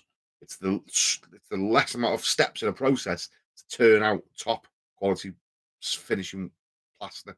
That's how I do it day in, day out. Now, if you're learning, don't worry. Don't count your wet trowels as much. So you might put it first coat, second coat, trowel it, flatten it, 2 wet trowels and a polish. If it's not good enough, then don't worry about flattening it twice or giving it 3 or 4 wet trowels whilst you're learning. Eventually, you'll just get a better technique and you'll be able to cut those extra steps out. But don't mess around with the plaster too much when it's wet. You've got to let it go off a little bit. But if you're not quite pleased, you've got all the lines out of it and all the faces and the hollows, go over it again. You're not going to hurt it too much by giving it an extra trowel or an extra 2 trowels to get the desired sort of finish that you want. I hope that makes sense without making it too complicated. um,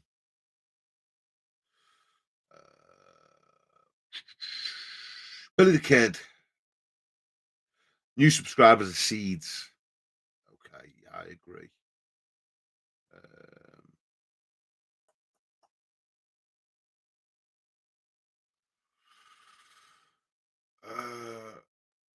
Craig Mills, good beer choice, Kirk.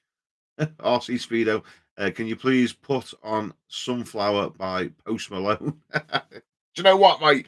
I'd love to have music playing whilst we're having a little chat now. But here's the thing, I get copyright strikes off YouTube, which they demonetize my video. But these lives, for some reason, right, here's the truth. I'll just tell you about these lives as well. If I do a YouTube video, right, it earns me a couple of quid now because I get quite a few views and it does quite well. Fantastic. All's good in the world, right? I enjoy doing it. You enjoy the content, and it's great, and I get paid, which is fantastic. These lives, whenever I do one of these lives, for some reason, I think YouTube's algorithm, computer, or whatever they've got going on behind the scenes, listens to everything. Like the computer listens to me talking, and the minute I say one profanity, my video gets held for review. Like it gets demonetized. So I know because I've said fuck in this video, like now, this video, the money will get turned off. So I won't get paid a penny for this live stream. Because what happens is I have to dispute the flipping claim against it, and then it gets manually reviewed. And by the time it's been manually reviewed, it won't get hardly any more views. So all the views that you guys are giving it, and you watch the adverts, that's what I get paid for. By the time it's been reviewed, I won't get paid for it. Now, That's all good. I'm not really that bothered. I enjoy having a chat with you. I'm not doing this for the money. I genuinely enjoy having a beer and having a chat with you guys. But here's the thing: if I play music in the background, I get a copyright strike against my video, and my whole channel can get demonetized, and the whole channel can get took down. So, can't, cannot, cannot play licensed music. It's just no way. It's not worth it. So I did in the past play a bit of the Dead South. I've finished a few lives in the past and played music, and then I realized what was going on. I was like, "Oh, this is dangerous doing this." So yeah, no more music. I'm sorry, sorry guys. Um, uh, where are we up to? Samuel Rollins, are you still thinking about selling merch, the tops, and what you were on about the other month? Yes, Sam. Yeah, I am. Oh, do you know what, mate? Just getting round to doing. All I've got to do is literally, I've got to do the designs, which doesn't take me too long, maybe a couple of hours to do a design. But then I've also got to build the shop fronts, which is it's all that simple. It's not hard to do it, but it's just time consuming, and it's like a different platform, so it's on Teespring or whatever. I've got to use the right one for the UK so we can get me merch sent. There's three different shops that I can attach to my YouTube channel. Two of them are like Europe and America. One of them's UK based, I think, but there is one that's based in the UK, so that's good because they can send all the stuff out here within like a week or 2 weeks or whatever. You haven't got to wait a month to buy a t-shirt, which no one would do. I wouldn't do it, so I don't expect anyone else to do it. Um, the thing with it is, I make basically to sell a t-shirt for like 21 quid, which is the minimum price. It makes me no money, like literally 30p for the t-shirt and how many t-shirts I'm going to sell. Right? So what I'm trying to say is there's no financial incentive in it for me unless I sell the t-shirts for 30 quid or 40 quid, which is ridiculous because who the hell wants to buy a plastering t-shirt for 40 quid? I wouldn't personally buy it, so I wouldn't expect you guys to buy it. So what I'm trying to say to you is there's no financial incentive for me to get this shop front set up fast because it takes a lot of time and effort for no reward for me whatsoever. And all I do seem to get is trolls and people commenting on me stuff saying, he's just trying to get the money, he's just trying to scam his subscribers. So it's like, whatever. I've got a young family and I've got a business to run. So I haven't got all the time in the world to set the shop fronts up. But I will do it. I will get round to it at some point because I actually want to set it up to make t-shirts and hats and workwear that I want to buy myself, so I don't get it for free. Like it's all done on the internet, and it's all done in a different place, and they do all the printing, and they ship it and everything from there, and they just send me a tiny little cut. I can increase the prices and make my margins bigger, but I think the cheapest it can possibly be for a t-shirt's £21.50 or something like that, and out of that I get about 50p or something stupid. It's like it's genuinely not worth doing it for the money, but I would like to do it because I'm always wearing like FS Trade. These are like a render suppliers near me, or Hughes Gray, or I'm always wearing different people's t-shirts.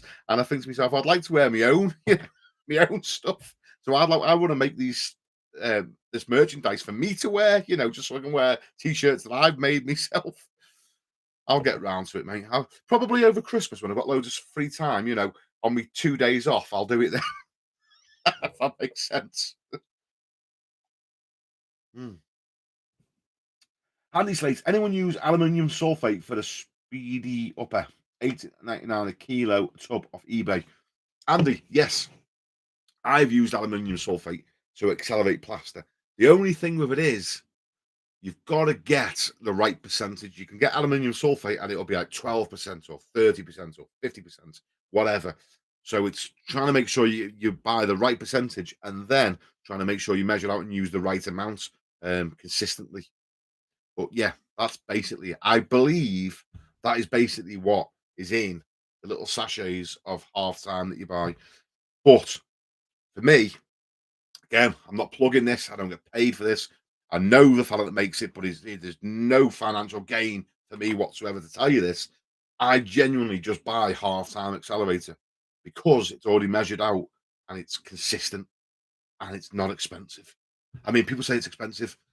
Depending on how much you buy of it, it might be like £3 a sachet if you buy one at a time.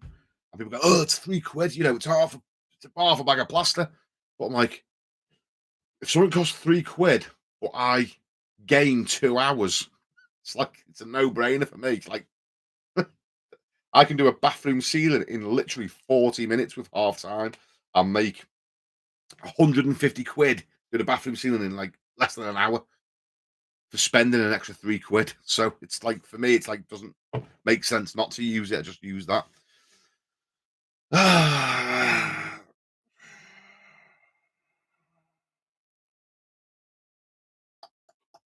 uh, Paul Sanderson. Wait there a second. Right. Okay. Billy, the kid, you're causing dramas. Wait there a second. Let me just see. There we go. Billy's gone. Sorry, Billy. I know you can still see us, but we can't see you. Billy, no offense. You were just getting a little bit too much, too rapid on the comments with wild stuff. So, sorry, mate. Nothing personal. You're just driving everybody else nuts.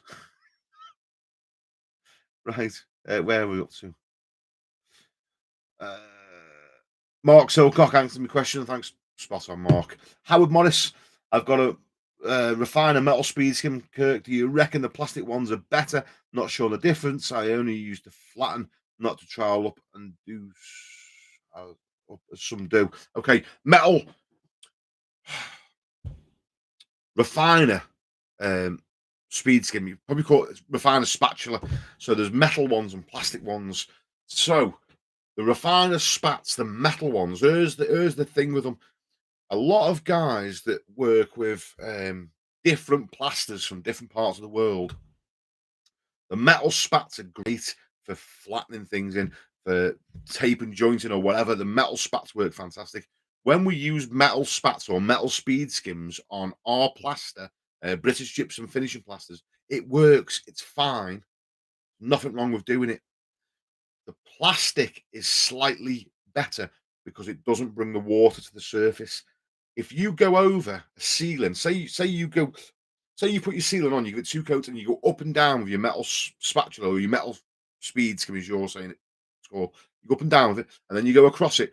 If you've gone a couple of different ways, you'll start bringing the water to the surface of the plaster, whereas the plastic ones don't seem to do that.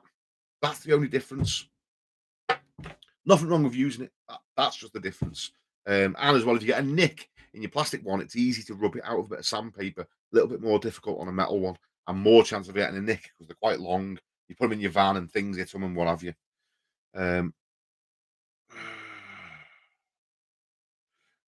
Red Adar, cheers, mate. Thank you very much for the little tip. Much appreciated. Ever used hardwall? It's wicked to interior rend.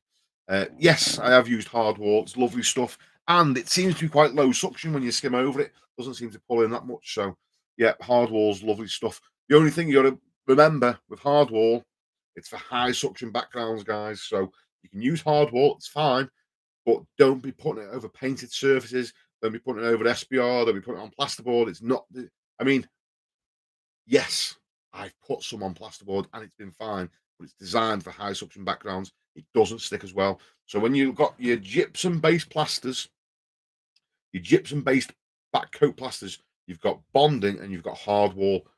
Bonding is for low suction backgrounds, plasterboard, PVA, SBR, that sort of stuff. Hardwall is for high suction backgrounds, straight onto brickwork, onto blockwork. That's the difference. Sure, you probably know that, Red. I'm just clarifying it for anybody else watching. Michael Dick's email sent, pal, spot on. Mahmood Hassan, t-shirt, if you look at it, it will break. No, I can't have that, mate. Imagine that. The customers would lose faith in me, wouldn't they? If you look at the plaster, it will crack. And then when there's a little crack and they phone you up and say, your work's cracked, say, you were looking at it too much. um, King Corso, 450. That's how you know the channel is fire. 130 people watching live nearly 11 o'clock Sunday night. Don't tell. It's 11 o'clock. Shouldn't have told me the time. I'm going to bed.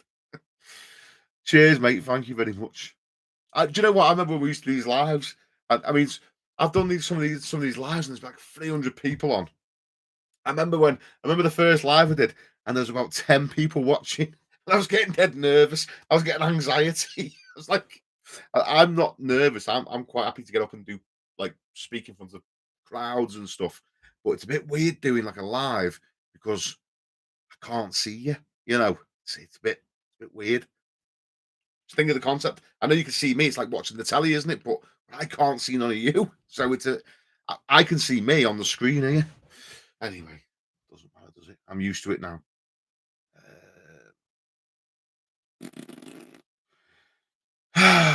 Where are we up to? Ryan Bartlett.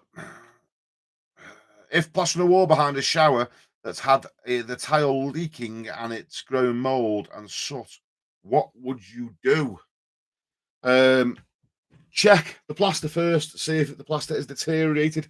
Over time, fresh water from your shower. If the plaster gets wet, it will dry out, be fine. Gets wet a few times, it'll dry out, be fine. If it's consistent over a long period of time, the water will just erode the plaster and it'll just crumble it away. So check the plaster, see if it's still solid and sound. If it is, you can just give it a good scrub. Wash the mold off. I mean, you can. Not saying it's best practice, but give it a quick scrape with the trowel. And there's going to be people now moaning, "Hey, you can't scrape mold without a mask on." Put a mask on, okay, if it makes you feel better. But you can just seal it and just skim over it. Done.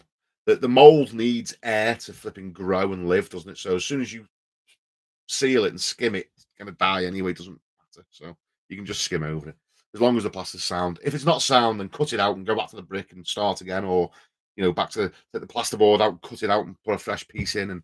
And but ultimately, going forward from that, once you've plastered it, advise them to have a showerproof kit. There's showerproof kits where it gets painted on before the tiles go in, and it's fully waterproof before it gets tiled.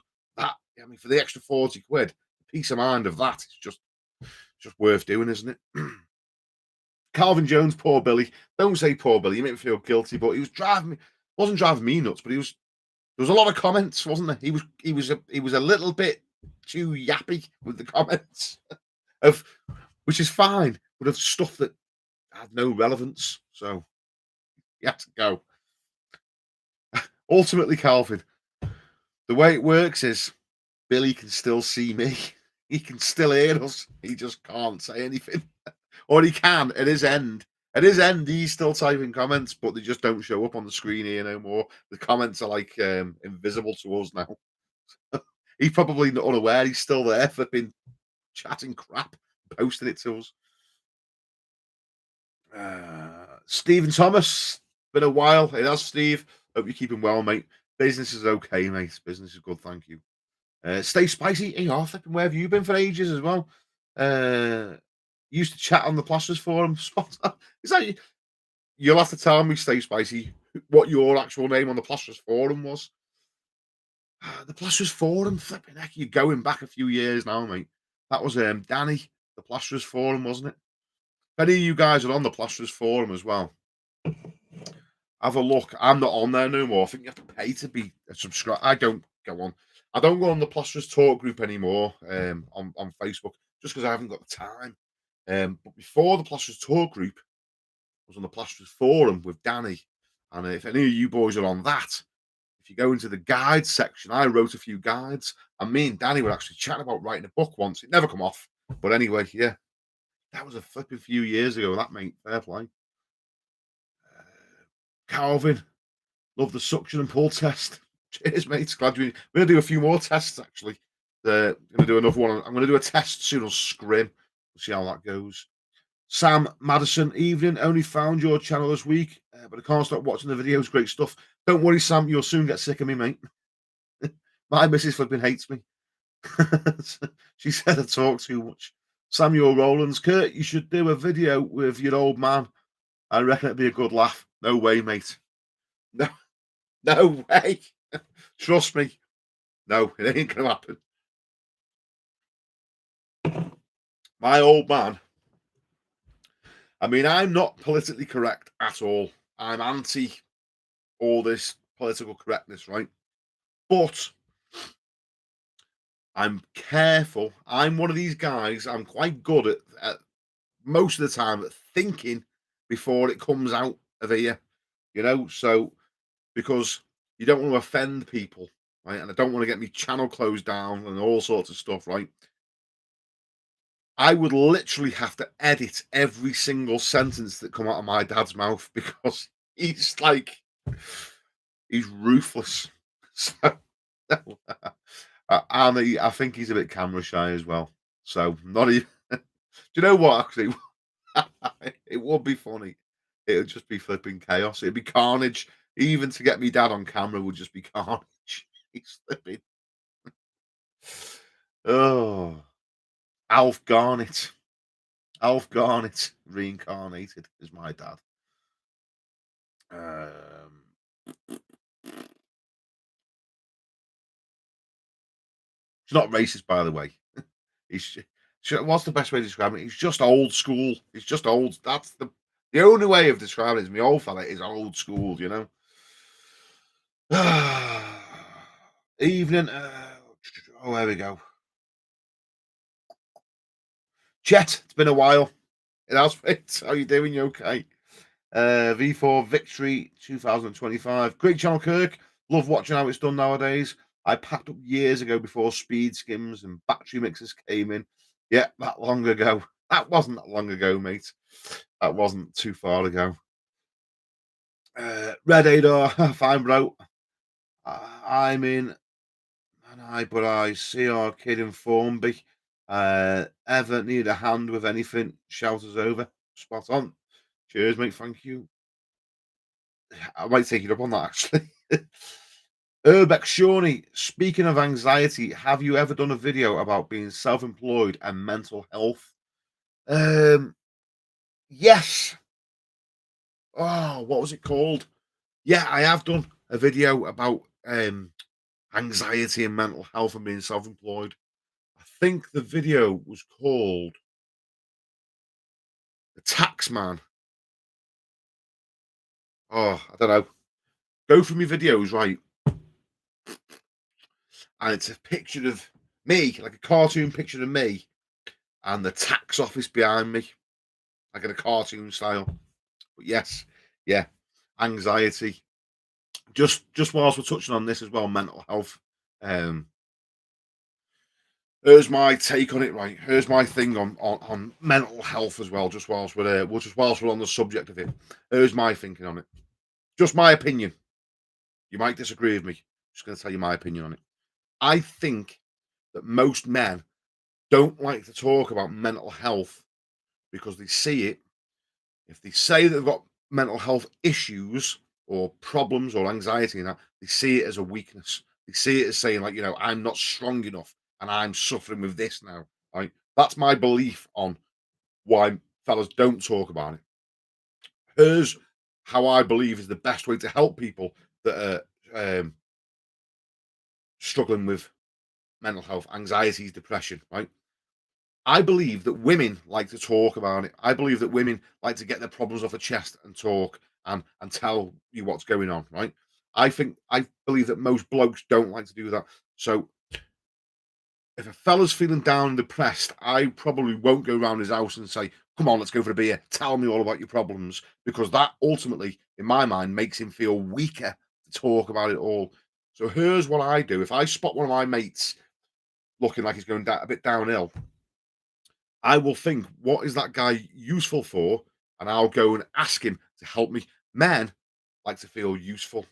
A man should be useful, right? So if I've spotted one of my mates is going on a bit of a decline, I see something on social media, Facebook post, he split up with his missus or whatever, and he's whatever. But a mate who's a mechanic, just been through the same thing. I'm like, listen, pal, I've got this thing in my car. I don't know anybody else that is as good as you. Can you help me? Just tell me, come and just explain to me how to solve this problem. I give the man a purpose. I think that a man should have a purpose. And if you're struggling with anxiety and depression and stuff, sitting at home doing nothing compounds it. I think men need to keep busy. If you're busy and you're active and you're producing and you're useful, that's when men feel. If a man's productive, I feel that he feels good in himself. If you're not productive, then it's easier to go on that downward slip. Now, that said, there's a few more. Hey, we're going right into it tonight. I'm giving you all me all my thoughts on it. Here's another thing, right? This is how I think of it myself. Because in the past, I've felt down. Hey, who hasn't felt blue? Who hasn't felt down in the past? Which one of you fellas on here, right, has never felt flipping down in the dumps? Like you've had enough. Throw the towel in, you're done. Right? We all feel it. We all feel shit from time to time. Sometimes you just wake up in the morning and you just don't feel happy. You don't want to talk to no one, you just feel miserable. Right? We all get it. If it's persistent, which it has been for me in the past, I felt down, I felt depressed for weeks on end. Here's my opinion on it, right? Depression, anxiety, they're emotions. Anger is an emotion, it's a feeling. It's a feeling inside you. Happiness, sexual arousal, all these things are emotions, right? All emotions have triggers. So this is how I deal with it. If I want to feel happy, I will do things that make me feel happy. If I feel angry, it's usually because someone's done something or I've done something that's pissed me off, right? Something's triggered me anger. If I feel sexually aroused, it's usually because something's been triggered. The missus is giving you a little flash or something, right? If I feel depressed, then I just think to myself, okay, something is triggering this feeling. If I feel anxious, something is triggering this feeling. It's just an emotion. So if you are suffering with anxiety or depression, you've just got to think to yourself, something has triggered that. So just try and figure out what it is and stop it and try and do the triggers that trigger happiness. So for instance, right, let me just give you an example. If I'm starting to feel like anxiety, I know it's probably because I'm working too much. I've got too much on. I'm too stressed out. I've got loads of work on and I'm just henpecked and I'm grafting 7 days a week. That triggers my anxiety. So when I start feeling anxious, I know, right, I need to rein this in a little bit. I need a few days just to chill back a little bit, right? So I know what the trigger is, and then I also know what things make me feel happy and relaxed. So I know I will feel happy if I play certain songs, I put certain music on. I know I feel good if I go and spend a day walking in the hills, in the mountains, or in the woods. I get out in nature and I do stuff that makes me feel happy. I know spending time watching me kids playing, them sort of things make me feel happy. So I stop what's triggering it and I do what is making me feel happy. It's only an emotion, boys. We're in control of it. We are fully in control of how we feel. You've just got to figure out what triggers it and and stop doing that for a little bit. Anyway, hope that helps some of you. Hope, hope that makes sense. When you think about it, it's quite logical, isn't it? Right, where are we going? Few comments flew in then, so we've sort of lost where I'm up to. Let's go. uh, Omar, definitely grab a bit of merch. Yeah. Oh, we are MC Shopping Centre. Neil, how is Neil? If my memory serves me right, it's Neil. Neil, hope you're good, dude. To write about the political correctness, mate. I'll never do a live stream as I will be arrested the next morning. Omar, definitely grab a bit of merch. Spot on, mate. Well, I'll get it sorted soon anyway. I will get it sorted. Samuel Rollins was worth a try. How's the new labourer getting on, mate? He's sound. He's a good lad. He's a lovely, lovely fella. He's different to Kieran. They're always different. Let me turn this off. Wait there. Turn that heater off and I'm flipping cooking. I'm literally sat here sweating. Flipping too hot. Yeah, the lad's he's a good lad, to be fair. He's different. He's got a little bit more fire in him, this lad. I can see there's a little bit of not temper in him, but I can see he's a little bit more determined, you know. Kieran, lovely.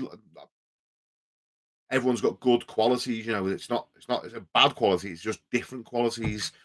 In you know, it's interesting to watch young fellas how they're developing.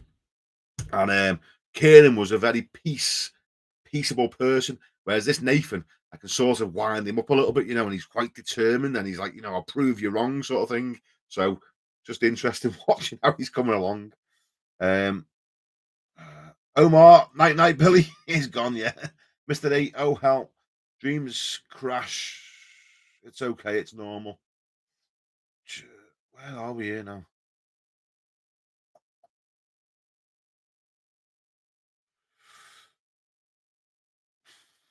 Chat, help me. Right, okay. What the hell's going on here?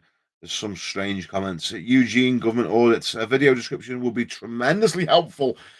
How can I describe what this video is going to be? How can I put a video description for this live? Because, okay, this is a plastering channel and I'm a plasterer, but we talk about everything on these live chats, man. Whenever the comments come in, we just go off on a different tangent. I couldn't possibly put a video description. It'd just be welcome to the crazy show. There's your video description. Steve Thomas, chat talking, Pat, mate, go to bed. Okay, chat, gone. See you, chat. Steve Thomas, sorted. Another one bites the dust. Danny Greer, evening, mate. Had me in stitches yesterday with the sweetheart exchange with Jackie on Facebook. Oh, yeah, I know, mate. You do get them, don't you? So Danny Greer's another one of me. Listen, lads, this is the interesting thing, right? I get that many comments from guys that I know Danny in real life, the same as Rich and a few of the other lads that have popped up. So Danny is another plasterer who lives local to me. Absolutely lovely fella. And we're connected on Facebook as well. We don't see much of each other, but we're connected on Facebook, aren't we, Dan? So I was recommending in my local area, I sort of built up a bit of a Facebook following, you know. Not you know, nothing special, but you know, got quite a few friends on there and what have you. And I was sort of recommending a business, trying to really give them a good boost. And I was giving it, you know, and I did a post on Facebook, and it sort of went a little bit viral in our local area, and it was good for their business. They actually phoned me up. They're like, "Wow, Kirk, thanks for that Facebook post. We've literally sold everything in the shop. They do like cakes and pastries and stuff. Lovely. It's a family-run business, like, and they're just in a bit of a bad location. So I was just trying to give them a little push. Anyway, some woman come on and she was really giving it, you know, giving it large about, well, they should do advertising and you shouldn't have to do things like this on Facebook. And she's just a typical Karen. So yeah, we had a little exchange, and she she just shut up. You know, well, I don't like being mean to people. Like, I just want to be nice to everyone. But some people, mate, they're just determined. I think she must get on her computer, like, and get a flipping gum shield and her boxing gloves, and she's just ready for a fight with anyone on the internet. Um, Mark Kitchen, all right, Kirk, how you doing, Mark? You okay, mate? Daniel Solero, well said, Kirk. Cheers, mate. Thank you. I'm sure you're talking about the when we were talking about mental health. We guys 22, do what works for you. I'm kind of at the change point in life. Yeah, that's it. Just whatever makes you feel good, mate. That's what I'm all about. Uh, Eugene government audits. Why should care who you voted for 3 years ago? I don't know what you mean. Trump and butts. Okay. You're probably on about me, Donald Trump. So listen, just in case you're wondering about our little Donald Trump um tin thing, whatever they're called, license plate thing. Young Kieran who worked for me, look, everywhere, every country he went to, he got me a different one. Budapest, Amsterdam, they're all over here. Flipping everywhere in here. There's loads of them. Vienna, Croatia. He went to USA, New York, and that one says Trump on it. I do, by the way, love Donald Trump. I genuinely do like Donald Trump. That's why he got it me. But it's just because he went to New York. That's why that's there. So don't worry about it. Don't get your knickers in a twist. We don't all if we all listen, right. If we all agreed on everything and we all had the same mindset on everything, we were all the same, then what would we even talk about? It's like you'd know every answer to every question that you could ask me, wouldn't you? Because we all have the same opinion and the same thought on everything. Isn't the fact that we all think differently and we all have different opinions and like different things? That's what makes life interesting. So we, my best mate Lee, literally, we disagree on 90% of the things that we talk about. And that's why we are so good. I love the bones of the fella. I would literally die for the man, right? I've got about four mates. Literally, I'll die for them. And do you know what? I have the best arguments with all of them. Not arguments, but discussions and debates because we literally don't agree on anything. But that's what makes it interesting. We've always got something to talk about. I mean, you don't have to like everything I like. You might hate Donald Trump, but I love him. All right. Uncle Donald, leave him alone.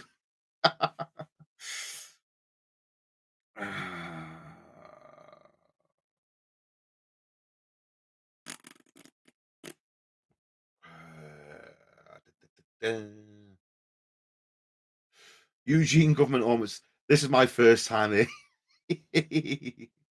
Just giving my initial impressions. Well, mate, welcome to the channel. It's a pleasure to have you here, mate. It's good, isn't it? Mahmood Hassan, good night, Kirk. See you on the next one. Mahmood, pleasure, mate. Always a pleasure. Take it easy, pal. Good night and God bless. Andy Owen, evening, Kirk. How are we going, Andy? MC Shopping Centre. I think Eugene may be the dude you blocked 10 minutes back. Come back. No, he's a different guy. He's a different guy. Eugene's sound. He's all right. He's just finding his feet with us, isn't he? Stephen Thomas, see your videos with the money making. The title seems to be getting loads of views. Good to see the channel making money and put back into your videos. Yeah. So, do you know what? Yeah, I did that video, didn't I? I thought, right, so the YouTube video game, you've got to sort of play the thumbnail and title game. You've got to think of enticing titles and catchy thumbnails to get views. If you don't, your videos die and the algorithm doesn't push it out. None of you guys would have known even who I was. So you've got to sort of do catchy titles and stuff. So I've done a couple of videos with how plasterers earn 600 quid in 4.5 hours. Genuinely, I did. I'm not, it wasn't a lie. I genuinely did earn that. And then the other one, how to do a grand in a day. Genuinely could have earned it. I didn't charge him. I let him have the money. But yes, those videos took off. I'll tell you what I'm going to do. What I'm thinking of doing, because I'm not going to keep doing the same thing. It gets a bit boring if someone just keeps doing the same thing. But what I found was that looking after that fella sort of really was quite a nice thing for me to do, and the video did quite well. So I haven't made anywhere near as much as what I was going to charge him, but I got paid for the day through the video, which was quite nice. I'm thinking maybe in the future of potentially doing more things like that, but I've got to sort of do it in a non-cringy way and not embarrass people by sort of doing jobs for free. But I'll tell you what I'd like to do. Maybe you guys can come up with some ideas for me how best to go about doing this. I would like to be able to go and do plastering jobs to help people out that potentially, maybe an old girl on her own and the ceiling's collapsed, or someone, a veteran that's come back and he's disabled and his flipping bathroom's mouldy or whatever. I would like to go and do some jobs for people in need for free, because what I'm finding is the views and the videos pay. But I also don't want to embarrass the person in need, so I don't know if it's going to work or not, or how I go about doing it. But it'd be remember with like a DIY SOS doing a similar sort of thing, because I do genuinely like helping people out as well, and I do often do it and just don't mention it.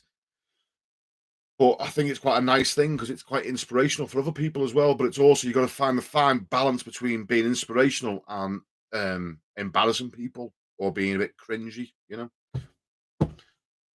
We'll think more on it. But if you've got any suggestions, I'd like to hear them.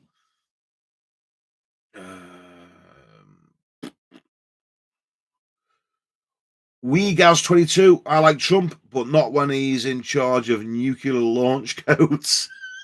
Yeah, fair dues. Hey, just whilst one about Trump, you do know that he's like one of the only US presidents to have not started any wars, don't you?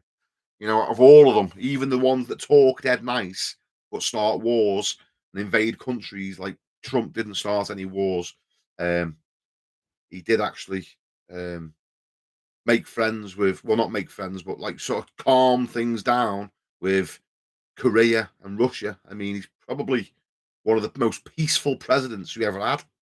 But the man speaks his mind. See, this is the thing. This is what this, mate.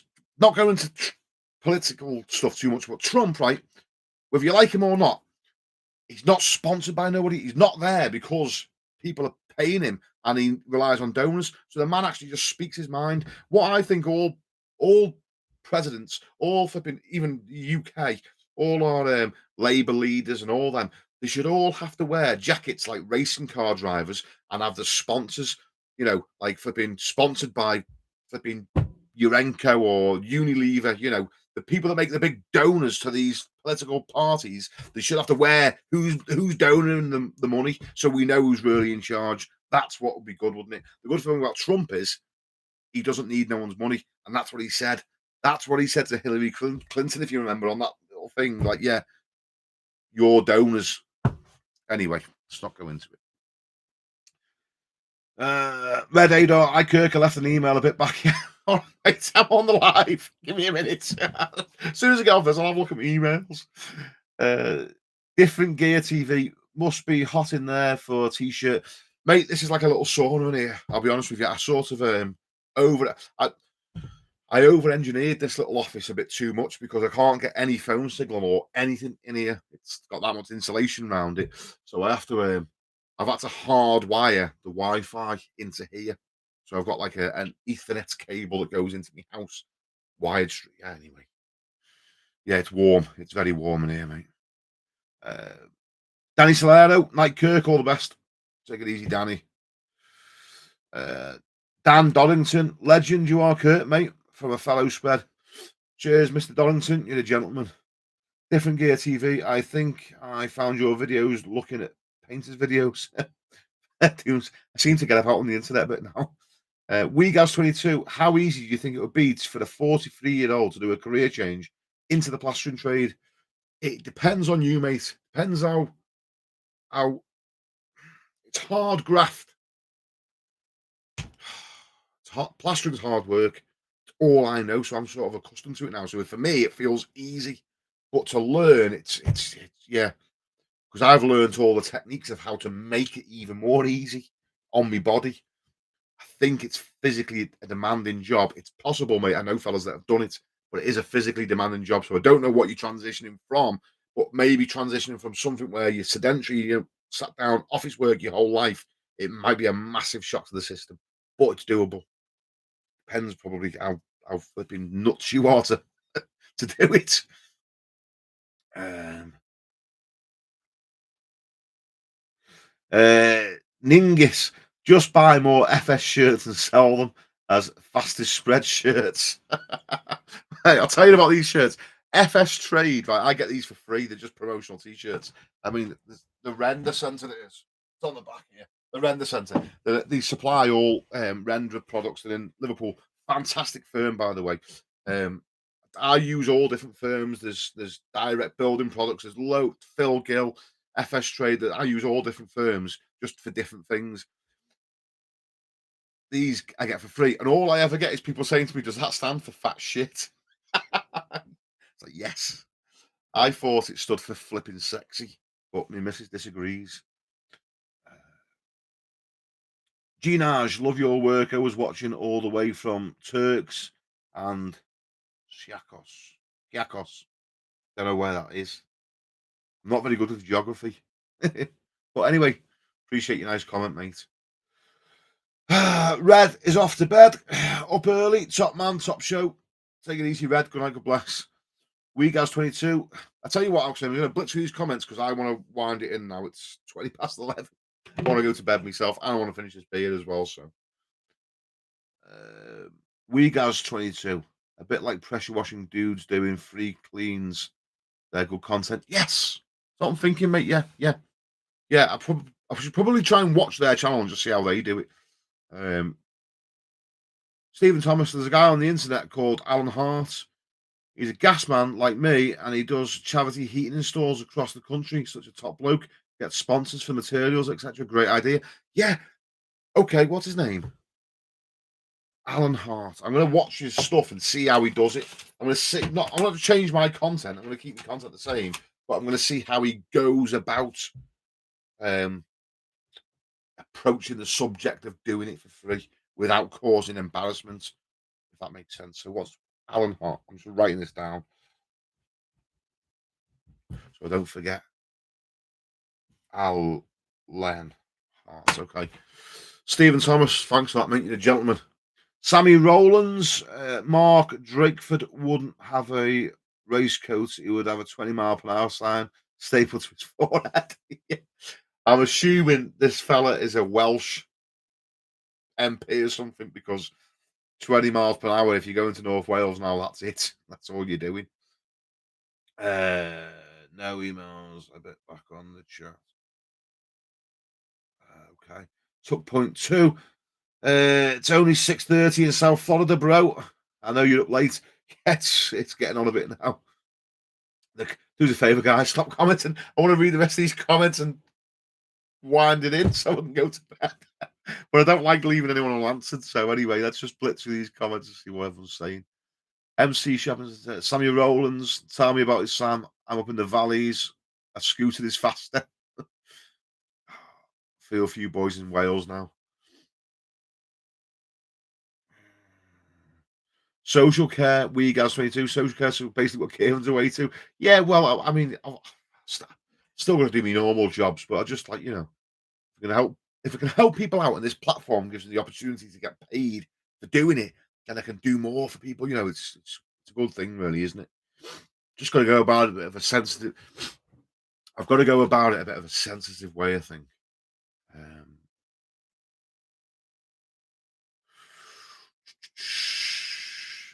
Auto F Plum. It stands for very smart. Evening, Kirk. Cheers, mate. David Stabler. Just started watching you 2 weeks ago. Really impressed with your work, mate. I've been plastering for 20 years, and there's not many out there that can do it old school like the new boys. Cheers, mate. Thank you, David. Connor TB. Cheers, mate. Nick Paintbrush. How you doing, Nick? Great content, Kirk. I'm learning loads. Spot on, Nick. Nick, I've seen your comments because Nick Paintbrush stands out. I've seen you comment loads of times, mate. I always appreciate you. Thank you. Different Gear TV. Do you get involved with painting too? I personally don't, mate. No. I know what I'm good at, and that's what I stick to. I wouldn't even know where to start with primers and different, backgrounds. I no plastering, mate. That's what I do, mate. I just stick to it. Howard Morris. I've got a new 14-inch by 3-inch stainless steel Marshalltown trowel that I can get on with if you want it for free, Kirk. Shame for it to sit there gathering cobwebs. Mate, send it over. Be a pleasure to if you're not using it, mate. Channel description. My email address is in there. Send me an email. I'll send you out a prepaid box. Send it me. I'd love to break it in. Maybe keep it if I like it. Well, I will like it anyway. Or break it in and pass it on again, mate. Just look nice to spread the kindness around, isn't it? So if you send it to me for free, then I'll use it and I'll break it in nicely if it's not broken, and I'll send it on to somebody else, mate, or whatever. So yeah, spot on. Email me, Howard. Be a pleasure, mate. Thank you very much. I'll cover the postage, mate, as well. WeGaz22, there's a channel, SBM Mowing. He does free gardening, but he also does pressure washing on another channel along the lines of SB Cleaning. SBM Mowing. Well, I'm going to do some research on all this. SBM.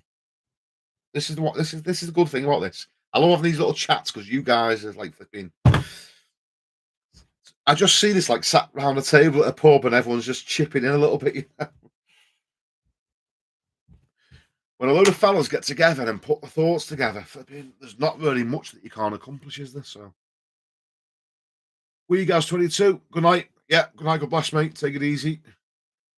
John Mellor, Evening Kirk, cracking channel. Loved watching. Really came off the tools and watched the content because I miss it really. You you don't miss it. You miss the crack with the lads. That's what it is, don't you? I know the score, John. You just my old fella turns up at jobs now. He doesn't want to do anything. He just loves having just being around the boys, taking taking the piss and having a laugh. Um, Chris Swan, could you not conduct social work departments to offer your services to people in need of work? Yeah, yeah. What? You know, it's a tough one. People in need of work, mate. It's a tough one dealing with people that are in need of work. Some people just need sort of giving a little bit of advice and direction on the best way to get work. But some people are in need of work and don't really want to work, and they don't really want to get lumbered with people that are just. When I say they don't want to work, there are some people. What I've found over the years of people that need work, you can give them every solution. For every solution, they'll find a problem. Does that make sense? But then there's people that will find a solution for every problem and they never need work. What I find sometimes is the people that need work don't need work, they need a change of mindset because, I mean, look, it doesn't matter what situation I found myself in, right? I would find a way of making money. It doesn't matter if I didn't know how to plaster now. If all of a sudden you could wave a magic wand and go poof, there you go, all your plastering knowledge is gone. Right? I've got a set of ladders out there. I'd go and buy a squeegee, get a bucket, and I'd start a window cleaning round, and I'd grow it to the point that I needed another window cleaner and another one, and I'd go to different areas and I'd just build up a window cleaner. I know a window cleaner that 9 years ago, 9 years ago, cleaning windows was earning £300 a day. And that is gospel. I know the man. I know him very well, and I know for the fact he wasn't pulling me leg because he told me he's organised his life in such a way that he does 2 days a week. He does £600 in 2 days and doesn't work the rest of the week. So you make money doing pretty much anything. You can make money washing cars. In fact, saying that, I've got a friend who's from Afghanistan. He's got a car wash at the back of a local pub, Madison's Cafe Bar in Ellesmere Port. It's a pub, and there's a fellow there who runs a car wash, and he's an engineer in Afghanistan, but his qualifications don't mean diddly squat in the UK. So he started a car wash, and I've said to him, "Why don't you get your qualifications as an engineer in the UK? Go back to college now. Why don't you do it at night school and get your quals here? Because you'd breeze through the course because you already know what you're talking about." Do you know what he said? "I make enough money from the car wash. Life's simple, and I make loads of money doing the car wash, hand car wash." So, I mean, I don't think, as I said, I'm not knocking anyone that's out of work and stuff. I genuinely believe it's about mindset when it comes to getting work, as opposed to actually needing the work. If you get your mind in the right place, you'll just find ways of making money. We- I don't want to upset no one by saying that, but that's just my thoughts. MC Shoppers at night, mate. Get some sleep, bud. I am doing. I'm gonna get these comments and that's it. I'm done. Uh, Ningus21, I'm sure we will all chip in for quid or two to help with your charity jobs. No, I don't want that, mate. I'm not doing this as a charity case. The views, if I get enough YouTube views on videos, that pays enough, mate. So don't want you guys to start chipping in money. I'm not after money off my subscribers. Although I do appreciate when you donate stuff, but I'm not out for that. Like it's Brookfield84. What's good, Kurt? Love your work. Cheers, Brookfield, mate. Ginaj, I was also a plasterer, also good at it. Hats off to you, mate. I was based in Bristol, so I learned the old school way. Spot on, nothing better than old school plastering, mate. Nick Paintbrush, cheers, mate. Joshua Biseka, first time here. Greetings from Amsterdam. How you doing, mate? Spot on, mate. I was over your way a couple of years back. Flipping beautiful country, Amsterdam. It was lovely. Mark Meredith, shout out from Cardiff. Nice one, Mark. Cheers, mate. CJ. You never see a poor plasterer. I don't know, mate.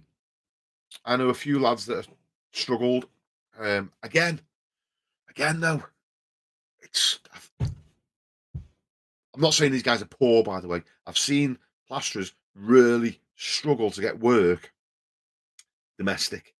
Um, Fantastic plasterers, though, but it's people skills that seem to really come in vitally important on the domestic side of things. You can be fantastic, but if people don't like you, they won't let you in the house. You won't get the job. So yeah, I have seen a few poor plasterers, unfortunately.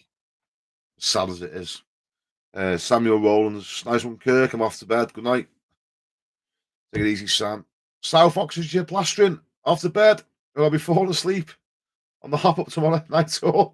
I'm lucky I've only got a little patching job tomorrow. That's it. I'm just on a nice eat because I've worked all weekend. I'm just on a nice chilled out day tomorrow, so I'm okay for a little bit, but I am gonna wind.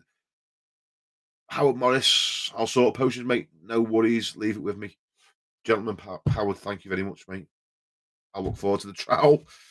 Rick Green, how did you find Switzerland? I also worked out there in Verba doing a hotel up about 10 years ago. It was great and a change of scenery from plastering here. Switzerland, mate. Plastering in Switzerland. I thought it was flipping great. I really enjoyed it. The couple we worked for couldn't have been better hosts. And bear in mind, they had us live in their house with them. They put us up in the bedrooms. Um, it was funny. We had to speak a little bit on the phone because, bear in mind, this fellow had a family. He's got his wife and his two little ones there, and and they've invited a bloke who they don't know to their home. And sort of when I land there, I'm in their house, so we had to sort of get to know each other a little bit first because he didn't know if I was a lunatic or anything. So once we sort of got to grips with, I'm a family guy, these are family guys, it was all good. They put us up, mate. They made the trip. It was them. Fellow and his missus were fantastic. Couldn't have been better hosts. And they had just moved into this house. They were living out of suitcases themselves, but they looked after us so well. And then they took us we went into Switzerland, we were in Zurich. We went into Zurich every evening. I was swimming in the lake because I didn't realize Switzerland was so hot.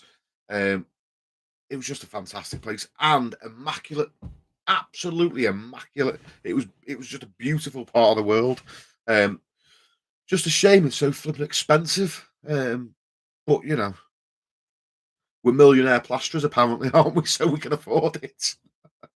If you listen to some of the comments I got on my videos, mate, we're millionaire plasterers, yeah. That's why I'm always working 7 days a week, because I earn so much money. just trying to keep my head above water. Uh, uh, right. Stay spicy. Out the game now, Kirk. Absolutely love my new job. But I do miss the crack on site. Stay spicy. What you doing, mate? What's your new job? Bobby Ethro. Good night, big man. Keep being you. Take it easy, Bobby. Good night, God bless, mate. John Meller. You're 100% right, mate. Nothing better than working with someone where it clicks. Fortunate enough to be giving back in the teaching and assigning. So trying to convince the youth being a spread is good. Oh, spot on, John. So you're teaching plastering then in college, I'm assuming. Ketchup head. Hello, I'm new. Spot on, Ketchup head. Nice to have you on board, mate. What's your real name, mate? I'm sure you wasn't christened Ketchup head. um, John Hazeldine. All right, lad. How's it going, John? Omar. Good night, Kirk. And chat. Take care, people. Signing off, Omar. Take it easy, mate. Stay spicy. I know plenty of shit plasterers who are decent businessmen and vice versa. Yeah, it's the truth, mate. It's the truth. I know loads of fantastic plasterers that are rubbish at business and rubbish at sales and marketing, and ultimately don't earn anywhere near what they're worth. But then I know plasterers that perhaps aren't as skilled, but are very good at talking, very good at generating work, and get paid a lot of money for what they do. It's a funny old world, isn't it, the way it works? What was that saying? What was that saying I heard someone say? This, that someone said to me once, "It's not what you know, it's what you pretend to know." It's meant to be. It's not what you know, it's who you know. But he changed it. He said, "It's not what you know, it's what you pretend to know," and it's the truth, isn't it? Uh, Andy Slate Van MOT for me tomorrow. Oh, yeah. And then once they get older, you mate, and they start with advisories and finding things. Omar, take care, bud, from MC Shopping Centre. Hope the weather doesn't give you a slow day tomorrow. I know it was a bit icy this morning where I am as well. Uh, Different Gear TV. Is it a day off tomorrow? No, listen, just so you know, boys, I've had people have said this to me in the past. You're up late. The thing with me is, literally every day I come in and have a little siesta. I usually like to have a little sleep about 5 o'clock, and so I have like two sleeps a day. I'm like a dog. So I'm good till about 1 o'clock in the morning, but I don't like being. Well, I do. I like being on here, but I like to spend a bit of time with the missus as well. So, if I go in now, I've probably got about an hour with her before I need to go to sleep. Oh, you're in the Stay Spicy Fire Service. Fair play, mate. Fair dues. I must admit, mate, fire service, if that's what you've changed to go and do, take me hat off to you, mate. Um, because I know ultimately people probably think it's fine. I know I've got a mate who's used to be a chief fireman, one of the white helmet guys, and after many a night in the sauna, we used to go to the same gym, and I'd always end up bumping into him in the sauna, and he'd tell you what, he's a flipping nightmare. He'd keep me in there. I'd do me 15 minutes and I'd want to get out because I'm flipping dying. And he'd be sat in there with his bottle of water trying to keep me in there for about an hour talking to me. When someone's talking to you, you're trying to get away from them. Well, this chief fireman, Dicko, he'd just keep me in there for hours. I'd be dying. And he'd be telling me stories from when he was in the fire brigade.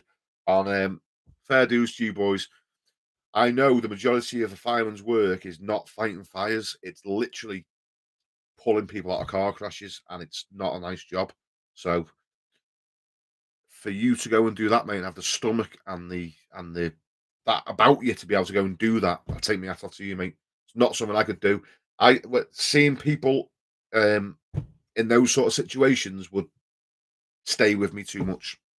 I've seen a few bad things, and it plays on my mind now. So to be able to go and do that week in, week out, fair play to you, mate. Fair play to you. The world is lucky that we've got people like you that can go and do that sort of stuff. Um, Swan, probably Chetwell. John Maller.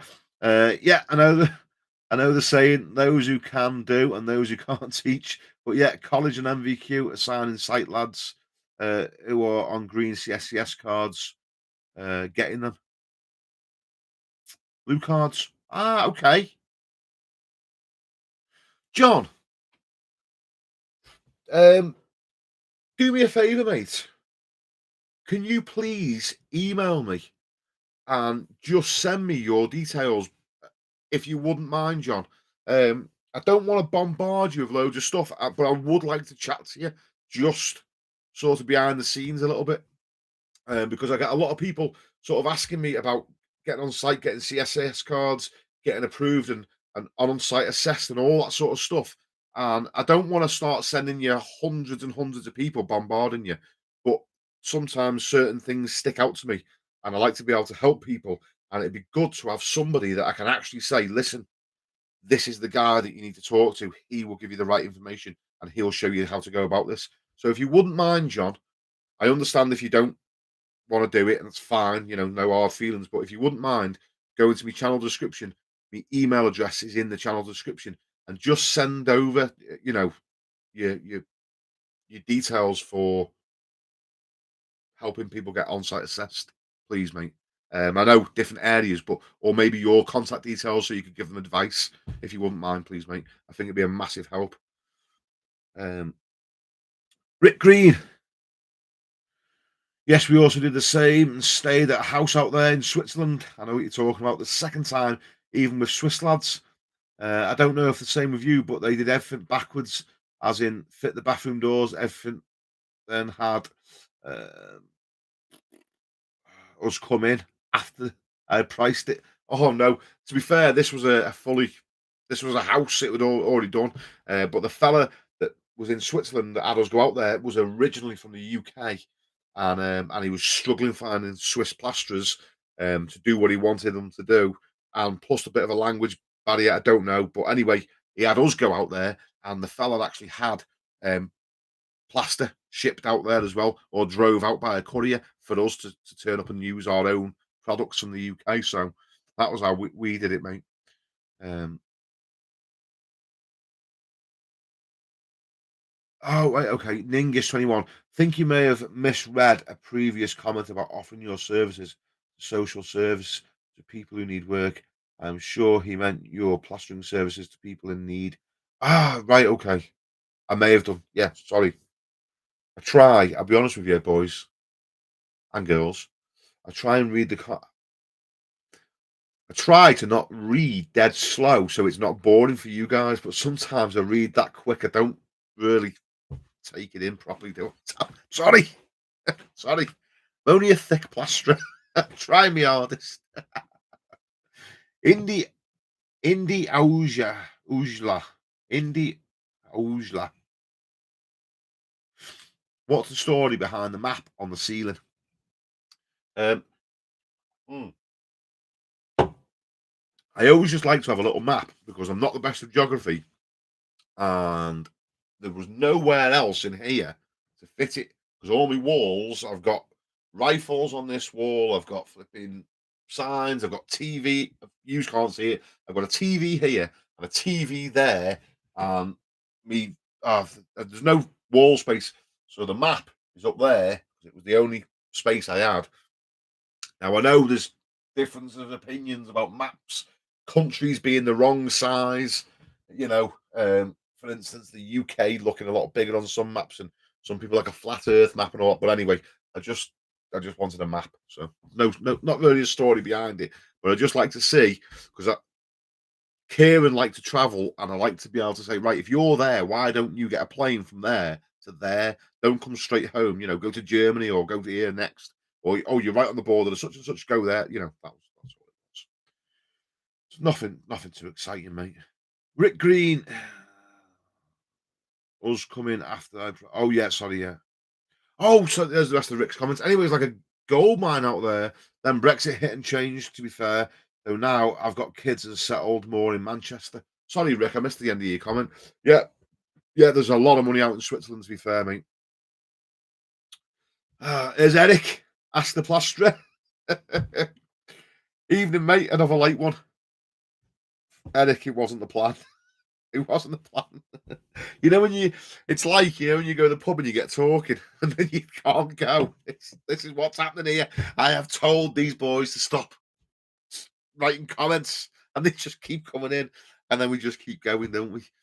I enjoy it. I must look. I'm not. It's good fun, but it's getting later and later, isn't it? I'll be getting a knock on the window soon if the miss is saying, "Sleep out there."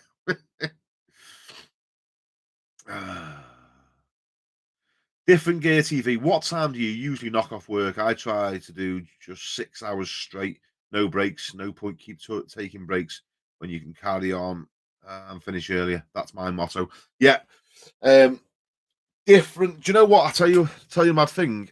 Different gear TV. If I want a job and it's a nice, easy, little, straightforward job, dead simple that I could do dead quick, but that's all I'm doing that day.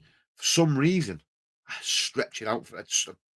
My brain goes mad. I start talking to the customers, and we're going to have a bite to eat, and we'll prep it, and then we'll wait, and then we'll sit in the van, have a coffee, and go on Facebook, look on YouTube, check how many comments are, and I seem to stretch.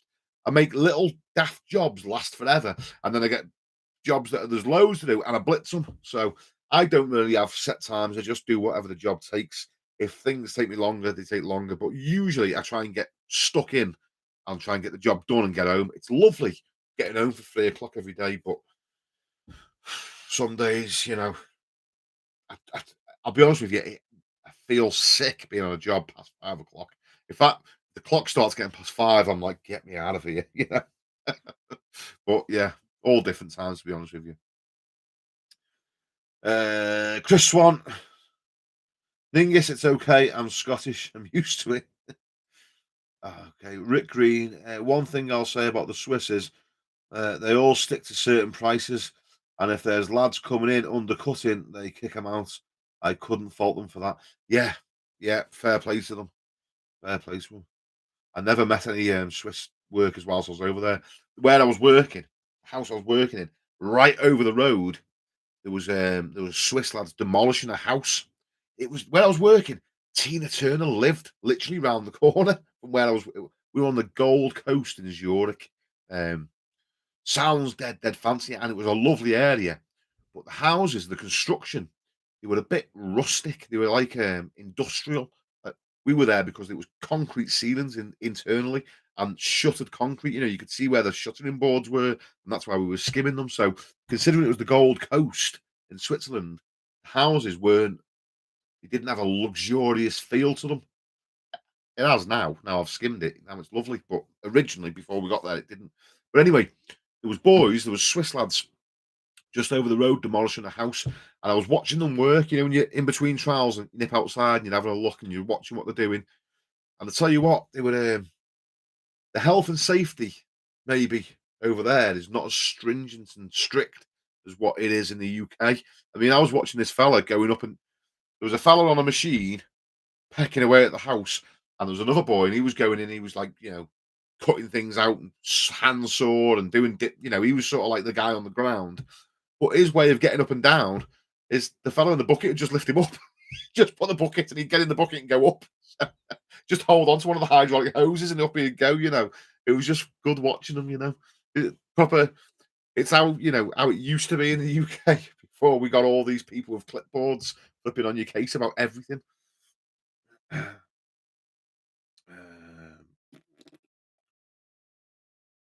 Cody, the third brother of Cuphead. Hi, how you doing, Cody? You okay, mate? Muhammad Ali, yes, Kirk, evening, mate. Nice to see you. And you, Muhammad. Nice to have you on, mate. Hope you're well. Bit of a late one, mate. You've joined in late here, Muhammad.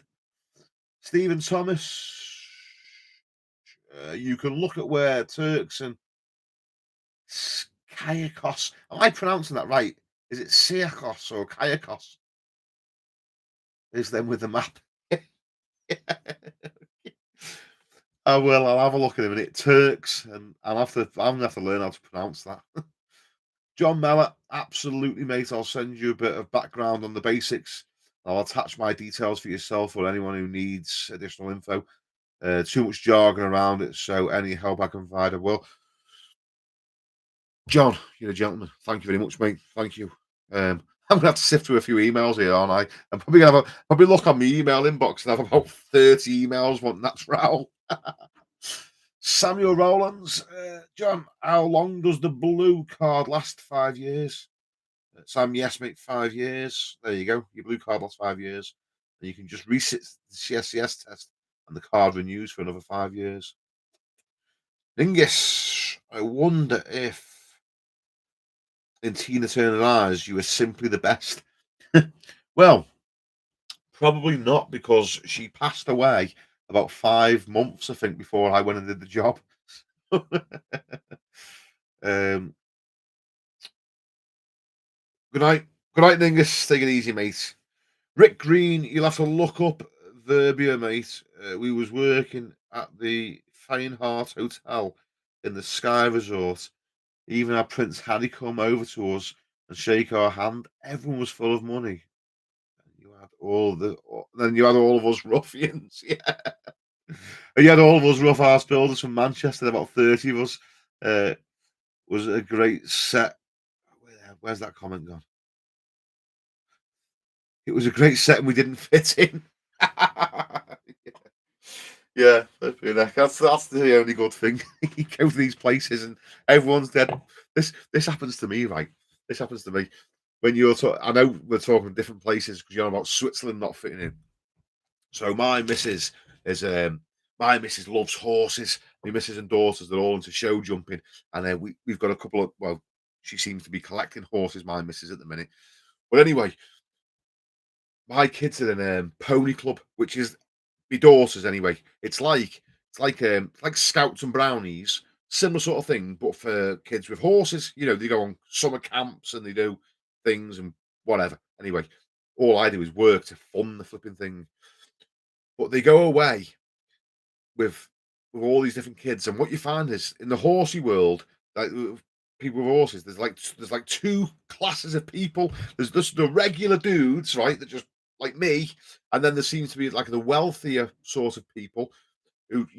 And by the way, just so you know as well, the people that have got genuinely really low, wealthy people seem to all be dead sound. They're just dead sound about it. It's the ones that think that they're wealthy or the ones that are trying to portray themselves as being dead wealthy. They are the nightmare people, the ones that think they're the cut above. But anyway, my missus and kids are always sort of like going off to these horse events and stuff. And I turn up, and I'm in my work crap all the time. And it's the same thing, I'm there with like, Lord this and such that, we're staying at such and such's property. We stayed at a place. We went down to Boldsworth. No. Elan Lodge. We went to a place called Elan Lodge. If you've ever heard of that, I don't know whereabouts. It's sort of south from me. And we stayed on this farm whilst my daughters were competing. And the farm was owned by the Queen, so we're sort of mixing with people that have connected to royalty and stuff. And there's just me, just a rough ass plasterer. Yeah. And I love, where's the kettle? Anyway, yeah, I don't try and pretend to be something I'm not. Though I am what I am. They seem to like it more. What I find with all my missus is sort of clique that she seems to knock around of these horsey people. We go away places, and I'll be having a laugh, having a cracking jokes and everything. My missus going, stop it, tapping me on the leg under the table. Shut up, you know. But they seem to enjoy it more, just me being down to earth rather than like, trying to fit in, pretending I'm something I'm not. So anyway. Um, John Mellor, no worries, Sam Kirk. I'll drop you an email middle to end of the week and you can ask me any questions or anything. Great to see people in here laughing and chatting. Top stuff, mate. Good night, all. John, gentlemen, good night, God bless, mate. Mark Kitchen, night, Kirk, get to bed. Yeah, let's call it a day, eh? Tony, evening all. V4 victory, then wealthier people will be plumbers and sparks, Kirk. Yeah. Now, I'll tell you what it is, right? I'll tell you what when I talk about people that have got so some of the people that are in pony club, say with my missus and kids, this is the situation with some of them. If somebody's grandparents have owned tons and tons and tons, I mean like hundreds and hundreds of acres of land, then we're farmland and all the rest of it, then it just generates money and it's been passed down and passed down. So some people have just inherited, you know, maybe 1,000 acres of land, just born to be millionaires, basically. It's no fault of theirs. It's just how it's worked out for them. And you usually find that people like that are just genuinely just normal human beings. They've just been born into a lot of money and are sound people. What I tend to find is it's the ones that are trying to get in the clique, trying to get in with these people that perhaps have got a bit of money, but are trying to pretend that they've got a lot more. And then they come along and they're like, it's like, oh, what do you do? What do you do for work? And they're trying to figure everyone out. I find that the genuinely wealthy people aren't trying to suss people out. They don't care whether you've got money or not. So they're just sound. The ones that are trying to pretend they've got money or they're trying to get in with the wealthy ones, they're trying to find out who everyone is and where everyone fits. And they're the ones that seem to be like, what do you do? And plasterer. Oh, right. You're not good enough for me. And off they go. That's what it seems to be. And like, I don't, I don't pander to them. I just take the piss out of them. So, but I have a banter. I have a laugh. Take the mick out of anyone. I'll have banter with anybody. And my missus is like, don't take the piss out of him. I'm like, nah, stuff him. He deserves it. Anyway, where are we up to here? Kudos. Thanks for your vids, mate. Really helpful. Spot on, mate. It's a pleasure. Stolly28. Love your content, Kirk. Wish I could work for you. listen, listen, right. I'll tell you the truth. Um, I'm not that much of an interesting person, right? So this is the thing.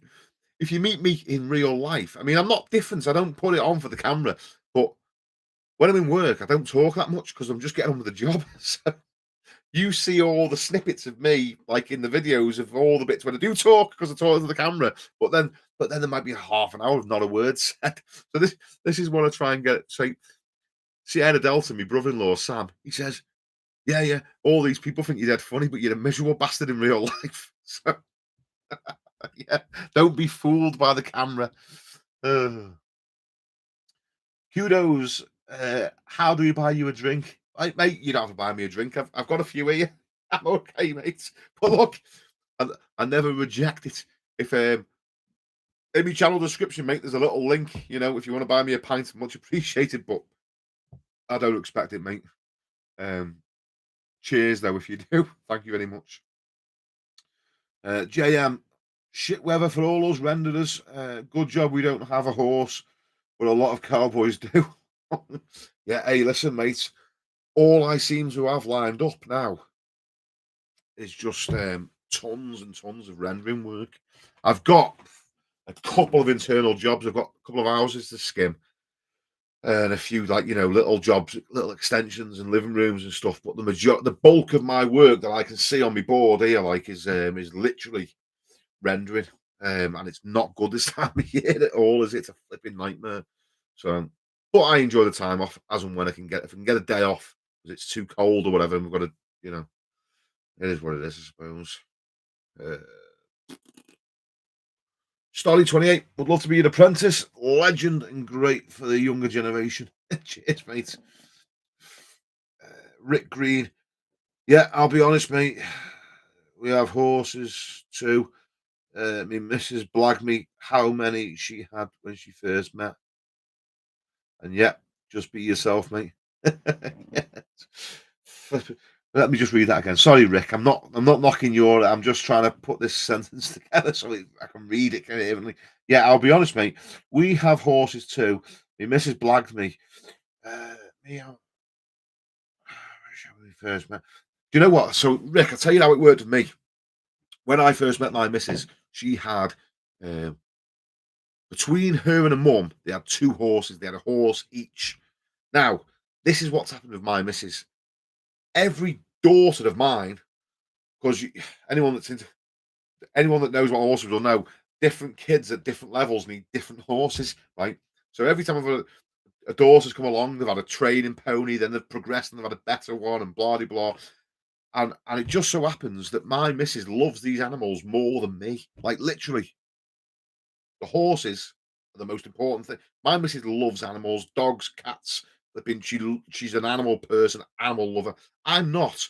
I don't like seeing any animals suffer, but I could sell an animal. I could sell all the animals tomorrow. Not a problem. You can all go. You know, no more dog shit in the garden. I'd be happy.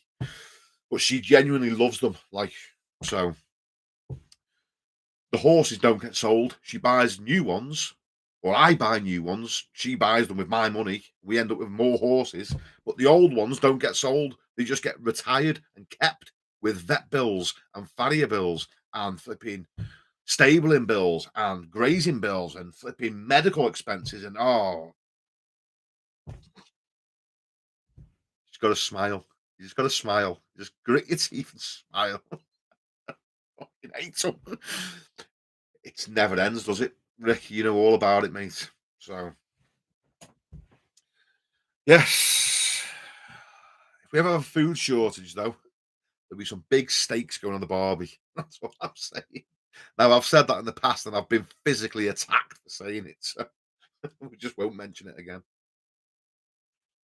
I think last time I actually had a word of my missus, I think she's collected 7 or 8 horses, ponies and horses.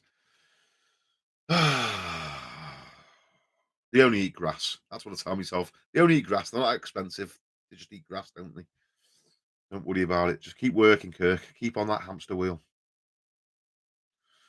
Uh, Stolly 28 inspiration. Cheers, mate. Tony, Kirk, have you tried my bead fix? And if not, why not? Tony, because I don't know where to buy it from, and you haven't sent me any.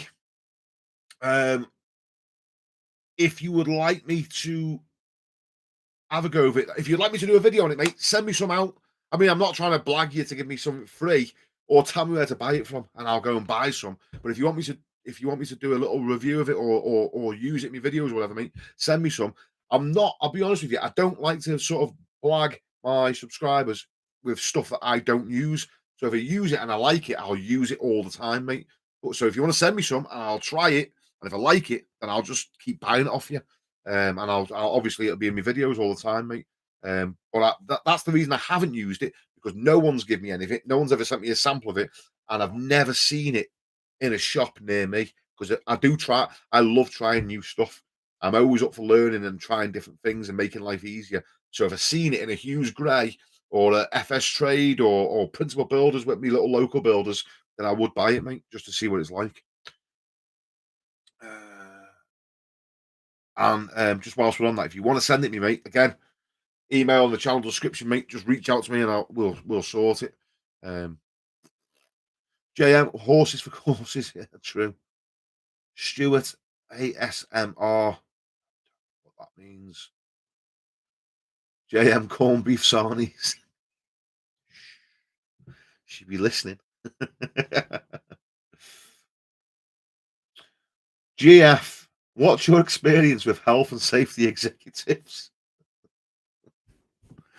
Where do we even start with them? The clipboard brigade. Health and safety executives. I've met quite a few over the years. Some are sound, some flipping. You know, I'm sure. I'm sure some of these people get the jobs because they don't, they just want to employ squares that just tick boxes and that's it. So I know a couple of health and safety guys, and they're spot on, and it's all about working safe, using common sense, because ultimately health and safety is there to protect me, and you, the workers. It's for our benefit. But sometimes I feel like the health and safety executives use their position to exert their power onto you, and it's like, hang on a minute, you're there to try and make our job as safe as possible, but it feels more like you're using it to be a little Hitler. You're using your power to sort of cause us like stress because you can come in and say, stop the job, I just believe in common sense, just think before you do stuff. But I'll tell you the funny experience, right?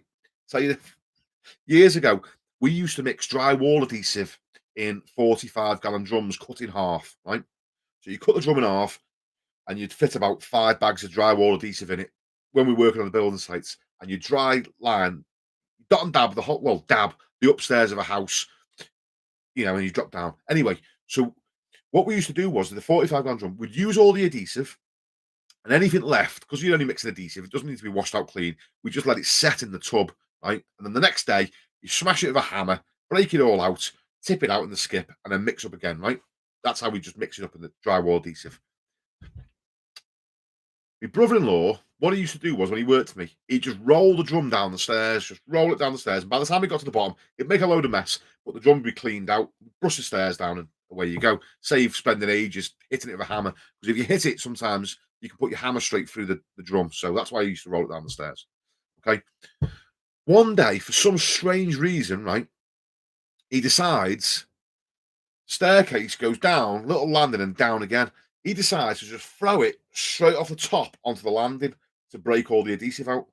So he does it, throws it off, and it lands on the landing and just smashes a massive hole straight through the floor, like the chipboard floor. Just puts a massive hole in it.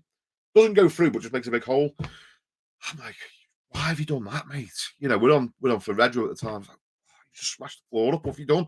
Anyway, I'm skimming the ceiling, so I've got a ladder and a plank out across the landing, and I can see them all coming down the site, the HSE, the health and safety, the clipboards, all the big entourage, about 10 of them, all the brand new high-vis coats. They come down the building site, like, all the clipboards, and they're looking round and everything. They come straight in our house, didn't they? And we've got a whole, like, I'm on a plank on the ladder. But I'd said to the lads, do us a favour, put a piece of plasterboard over that. So they got some sound block board and put it over the hole so no one would see it. Because they didn't want them or the site agents seeing the damaged floor. So I thought, we'll cover that up and then we'll see a joiner and just get a joiner to patch it up for us. So he's put the sound block board over the hole. So this woman comes in anyway, and she's popped her head up, the health and safety woman, and she's looked and she's seen the ladder with the plank. So she's straight up there, flipping fed it up a drain pipe. Hey, you can't be working on that, right? So I'm literally in the middle of skimming the ceiling. I'm stood on a scaffolding plank out on the landing, right? And she's shouting at me, telling me off because I'm on a ladder and plank. You'll be off site if I catch you on that. You need an Oxford system in here and all this lava, the scaffold and the staircase. But she stood on the plasterboard, right, on this hole. Now, fortunately, she was only a little thing, right? She must have been about 8 stone or something. And I'm just trying to get rid of. I'm like, I'm sorry. Listen, I'll come down now. And I'm trying to get her down the stairs, but she's got a position of power, so she's staying put.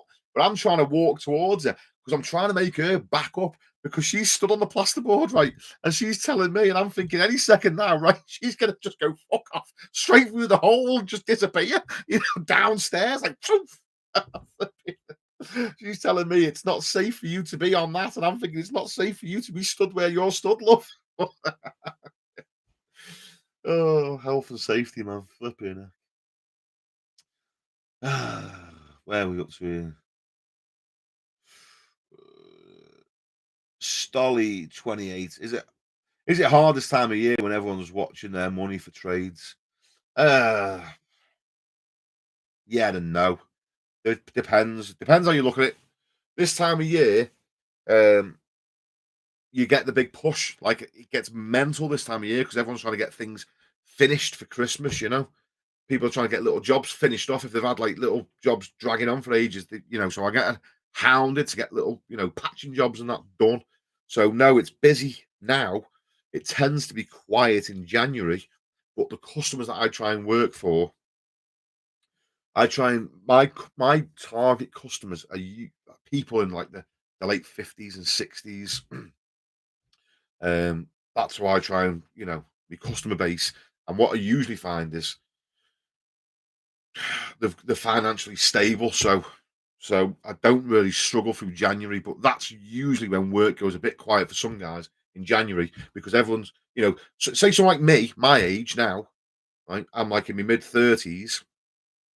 This is why my target customer is older than me because for someone like me now, I've got a mortgage still, I've got 4 kids, with flipping horses and all sorts of crap and holidays to pay for and all this nonsense.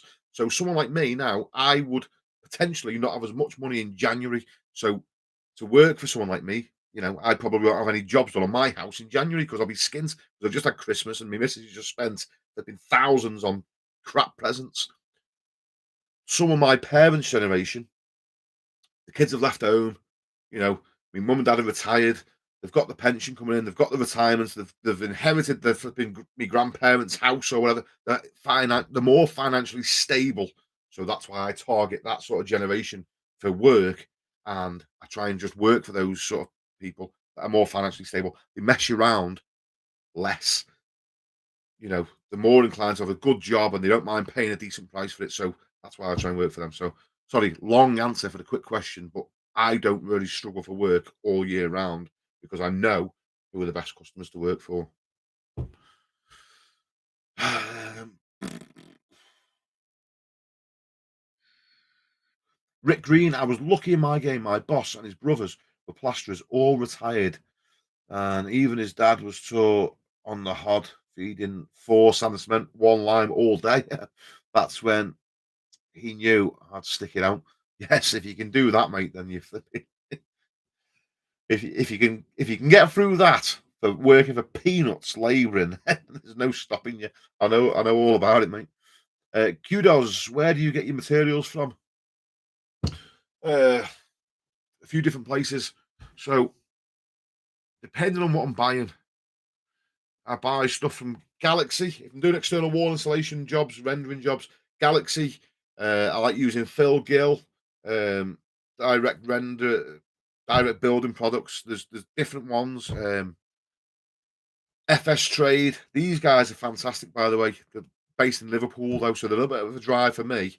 But they've got literally they stock everything and they keep it in stock. So they're great for all scraped render products. Where I am, everyone wants K-Rend. They don't call it monocouche or scraped render where I am. They just know it by the brand. K-Rend is just the brand of it. And that's all everyone calls it where I am. Just so happens that everyone says, "Can I have K-Rend?" Yes. And FS Trade seem to stock every single colour you can imagine of K-Rend. It's all in stock there. So I use these for render. Um, I use MKM when I buy. I built this workshop. I usually buy plaster by the pallet and store it here in my house, like, well, not my house, but in my back garden, in my workshop. I usually have a pallet of board finish here. Only for the fact that I've just been doing tons of rendering work this year, I haven't bothered. I've just been buying it as and when I need it because it goes out of date. So I use MKM, I use Hughes Grey, but my favourite place to use is a little place in Little Sutton, Principal Building Supplies, and I use that because it's a fella that I know. He's a mate of mine. He used to be a plasterer that now has got a building firm, but he's set up a builder's merchant, so he's bought a builder's merchant and he runs it with another one of my mates, Digger, and I use them. And ultimately, it's crazy because it's like £10 for a bag of finish from there, and I can get it for like £6.50. But I pay more money because I like supporting them because the little guys, aren't they? You gotta look after the little businesses, So yeah, and you get a nice personal service. I can phone them up and say, listen, I need the extra couple of quid it cost me. So let's just say most days I spend an extra 20 quid there, neither here nor there. But I could phone them. I can phone the builder's yard and say, I'm a bag of finish short. I'm at such and such. Can you bring it now? And one of them would jump in a car, or they'd send, someone out the yard. I know for a fact if I needed it, I could ring them and they'd do it there and then. They'll open up Sunday for me if I've got a job on a Sunday and I need materials. I can phone them and say, "Do us a favour, can you open the yard up tomorrow? I need some stuff," and they'd come and do it, hungover with a sad face, but they do it. So it's worth the extra couple of quid, isn't it? To look after. It's good to look after look after the boys. Never mind B&Q and Wix, massive companies with shareholders. If you can look after your local lads, just gotta help each other out, haven't you? That's it. Phil Gill, Premier Render Supplies. I don't even know. I'm glad you've said that, JM Phil Gill, because I don't even know what Phil's business is called. It's called Premier Render Supplies. Phil Gill he's another one of us. He's one of the boys. But I've just got him saved in my phone as Render Phil. So I just call him. I've never actually had to Google him. I just call Phil. There he is, Render Phil. Uh,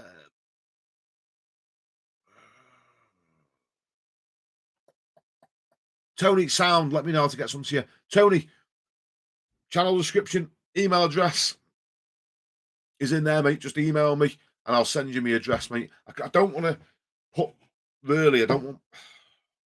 I mean, I'm not a hard person to find. If you Google Kirk Johnstone the plasterer, you'll find me. But I don't really want to start blasting me address all over the internet because I've had some strange dudes messaging me and phoning me and all sorts. And I'm like, I don't want these people knowing where I live, man. I had some fella, right? Listen to this, folks. I've got a plastering channel, right? All I talk about is plastering. That's it. I had some fella giving me death threats, right? Now, look, I'm not a fanny. If someone turns up at my house, right, thinking they're going to get game on, I just spark out. Right? I'm not scared of having a scrap.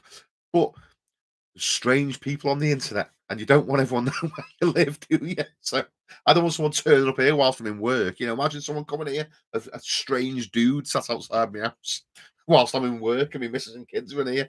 So yeah, just email me, mate, and I'll just email you my address. It's safer. It's safer for me. It's safer for them. Ugh. Uh, Rick Green, I'm back on the horses. They're just an outlay that we have to go up morning and night before I go to work. And to top it off, she persuaded me to get the daughter one to last Christmas. Just gluten for punishment. Yeah, I know, mate. But look, Rick, think of it like this, Rick. This is how I sort of sell it to myself. I've got three daughters. I live in Ellesmere Port. It's not the fanciest place in the world, you know.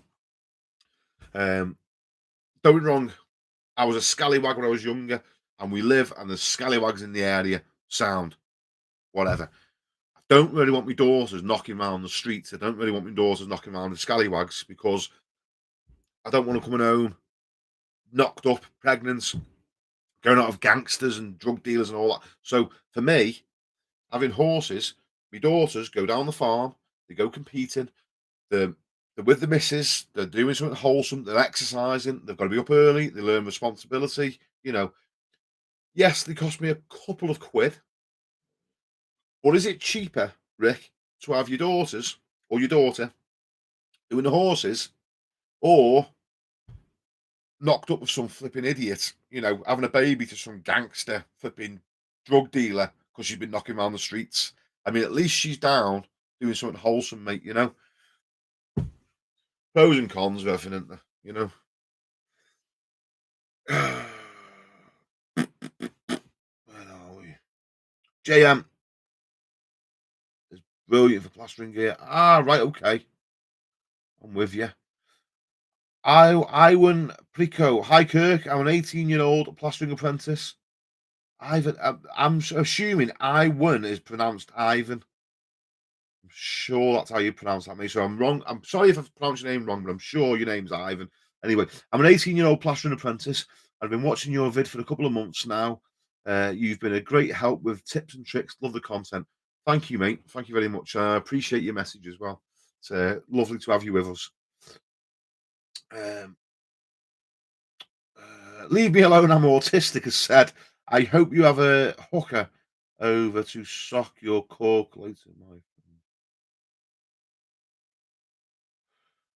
Okay.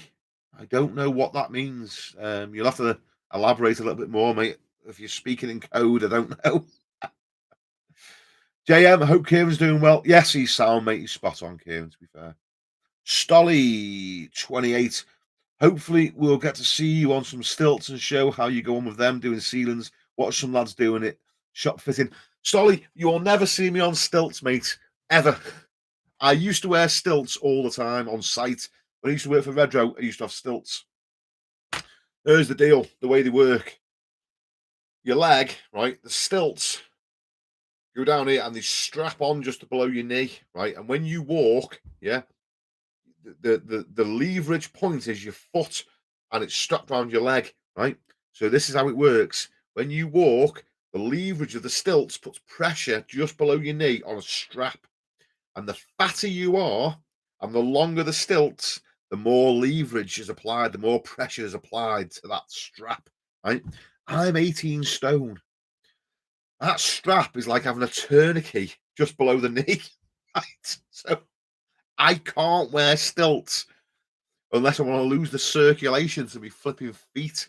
So they're just too painful. And I do domestic work. When I was on site, I would put all the lids on. I'd put all the ceilings upstairs on. So stilts were fine. Throw the stilts on, put all the bedroom ceilings on, the bathroom ceiling, one hit. Not a problem. Most of the time now, I'm working in a bedroom. It's not worth putting stilts on because I need to get the ceiling and a couple of walls on. I'd have them on and off. So I just don't bother. I've actually, where are the stilts? I've still got them. They're in a garage up the top of the estate. I rent a council garage as well as this workshop. I've got a council garage. They're in there, buried at the back there somewhere. You can have them if you want them, mate. You can have a go on them. They're good for going in the pub in. They're good for putting on in the pub car park and walking in the pub on a set of stilts. That seems to get everyone's attention.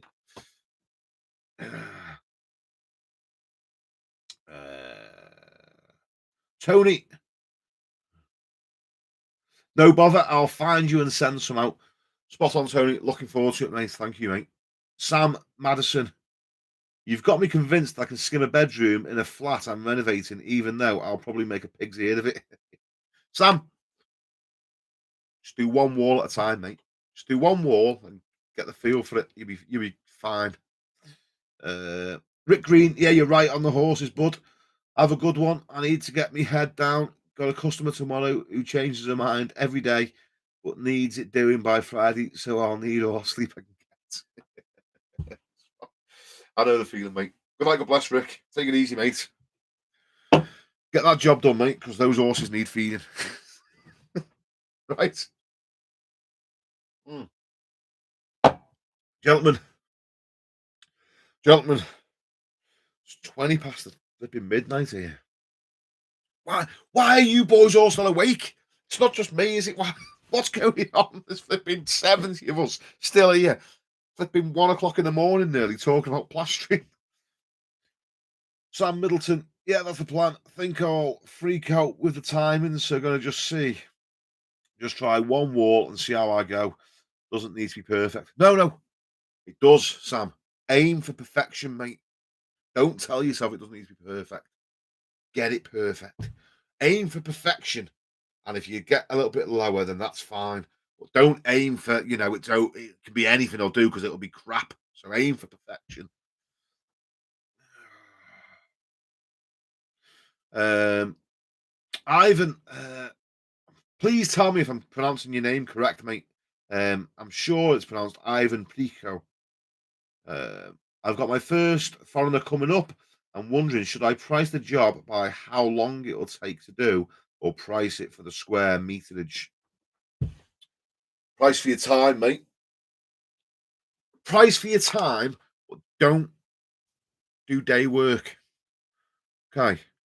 So you want to give the customer a price, because if you give the customer a price, not a day rate, then they are going to be confident because then they know exactly what they've got to pay. If you give someone a day rate, let's just talk about pricing for a minute. If you give someone a day rate, yeah, you can swing the lead, or the customers might think you're swinging the lead and dragging the job on for days. Okay, so if it's 1 day job or a 2 day job, just work the price out and give them the price so they know exactly what they've got to pay, and you know exactly what you're going to get paid.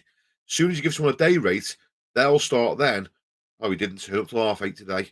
Oh, he's had an extra hour for his dinner. Oh, he went a bit early. And you don't want to get into that situation where someone wants to start chipping you down on your day rate. Just give them a price. If you price per square meter doing domestic work, private work, then you can lose out because you might do one job over a lovely background and it's fine, no problems. Okay. The next job that you price, the walls could be all over the place and it takes you longer. So it's hard trying to work out price per square meter. It's easier to look at a job and go, okay, this is a standard sized room. It's nice and easy to do. I'll be in a day and price it. Okay, my day plus materials plus a bit of profit is that. As opposed, you get what I'm trying to say, don't you? Best advice I can give you. Stolly 28.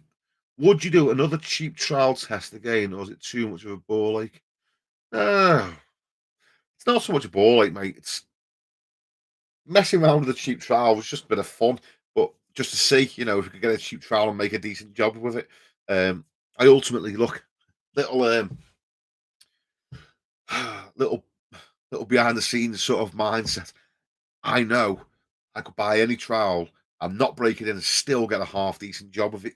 Sort of got enough confidence in myself. I could probably get a nice job of a chicken's foot if I had to. But it was just interesting to do, just for a bit of different content, maybe. But I can't keep doing the same stuff because people get bored of it. If I make another video on trials, probably won't get any views because you've already seen one on it. So, MC Shopping Centre's back. Stop commenting. This man needs his bed. Yeah. Do you know what? I'm actually. I've got just a little patching job to do tomorrow. I'm gonna call it a night anyway. Ah, there we go. It's Ewing, but spelt the Welsh way. Sorry, Ewing. Now we know. Now I know, mate. I won't get it wrong again. Ewing. Cheers, mate.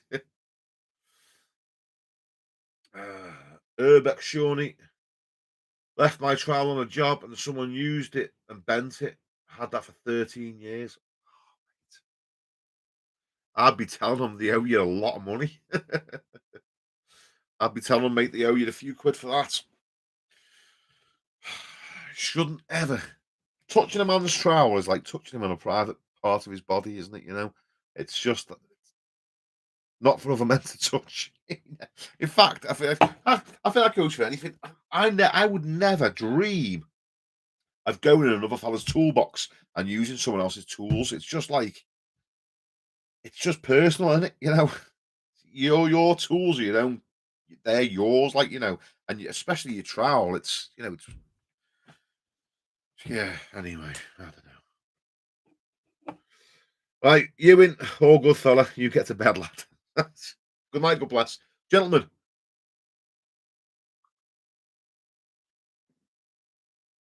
What's that? 3 hours and 20 minutes. All that yapping. I've had one can. That I've just finished my first can. You guys are helping me get sober. Literally, can't. I haven't got enough time to drink. Anyway, come on. Let's wrap it up. It's half past midnight, guys. I've enjoyed it. I've enjoyed the comments. I've enjoyed the crack. We've had a good laugh. Good night. God bless. Bit emotional. Good night. Take it easy, guys. See you on the next one.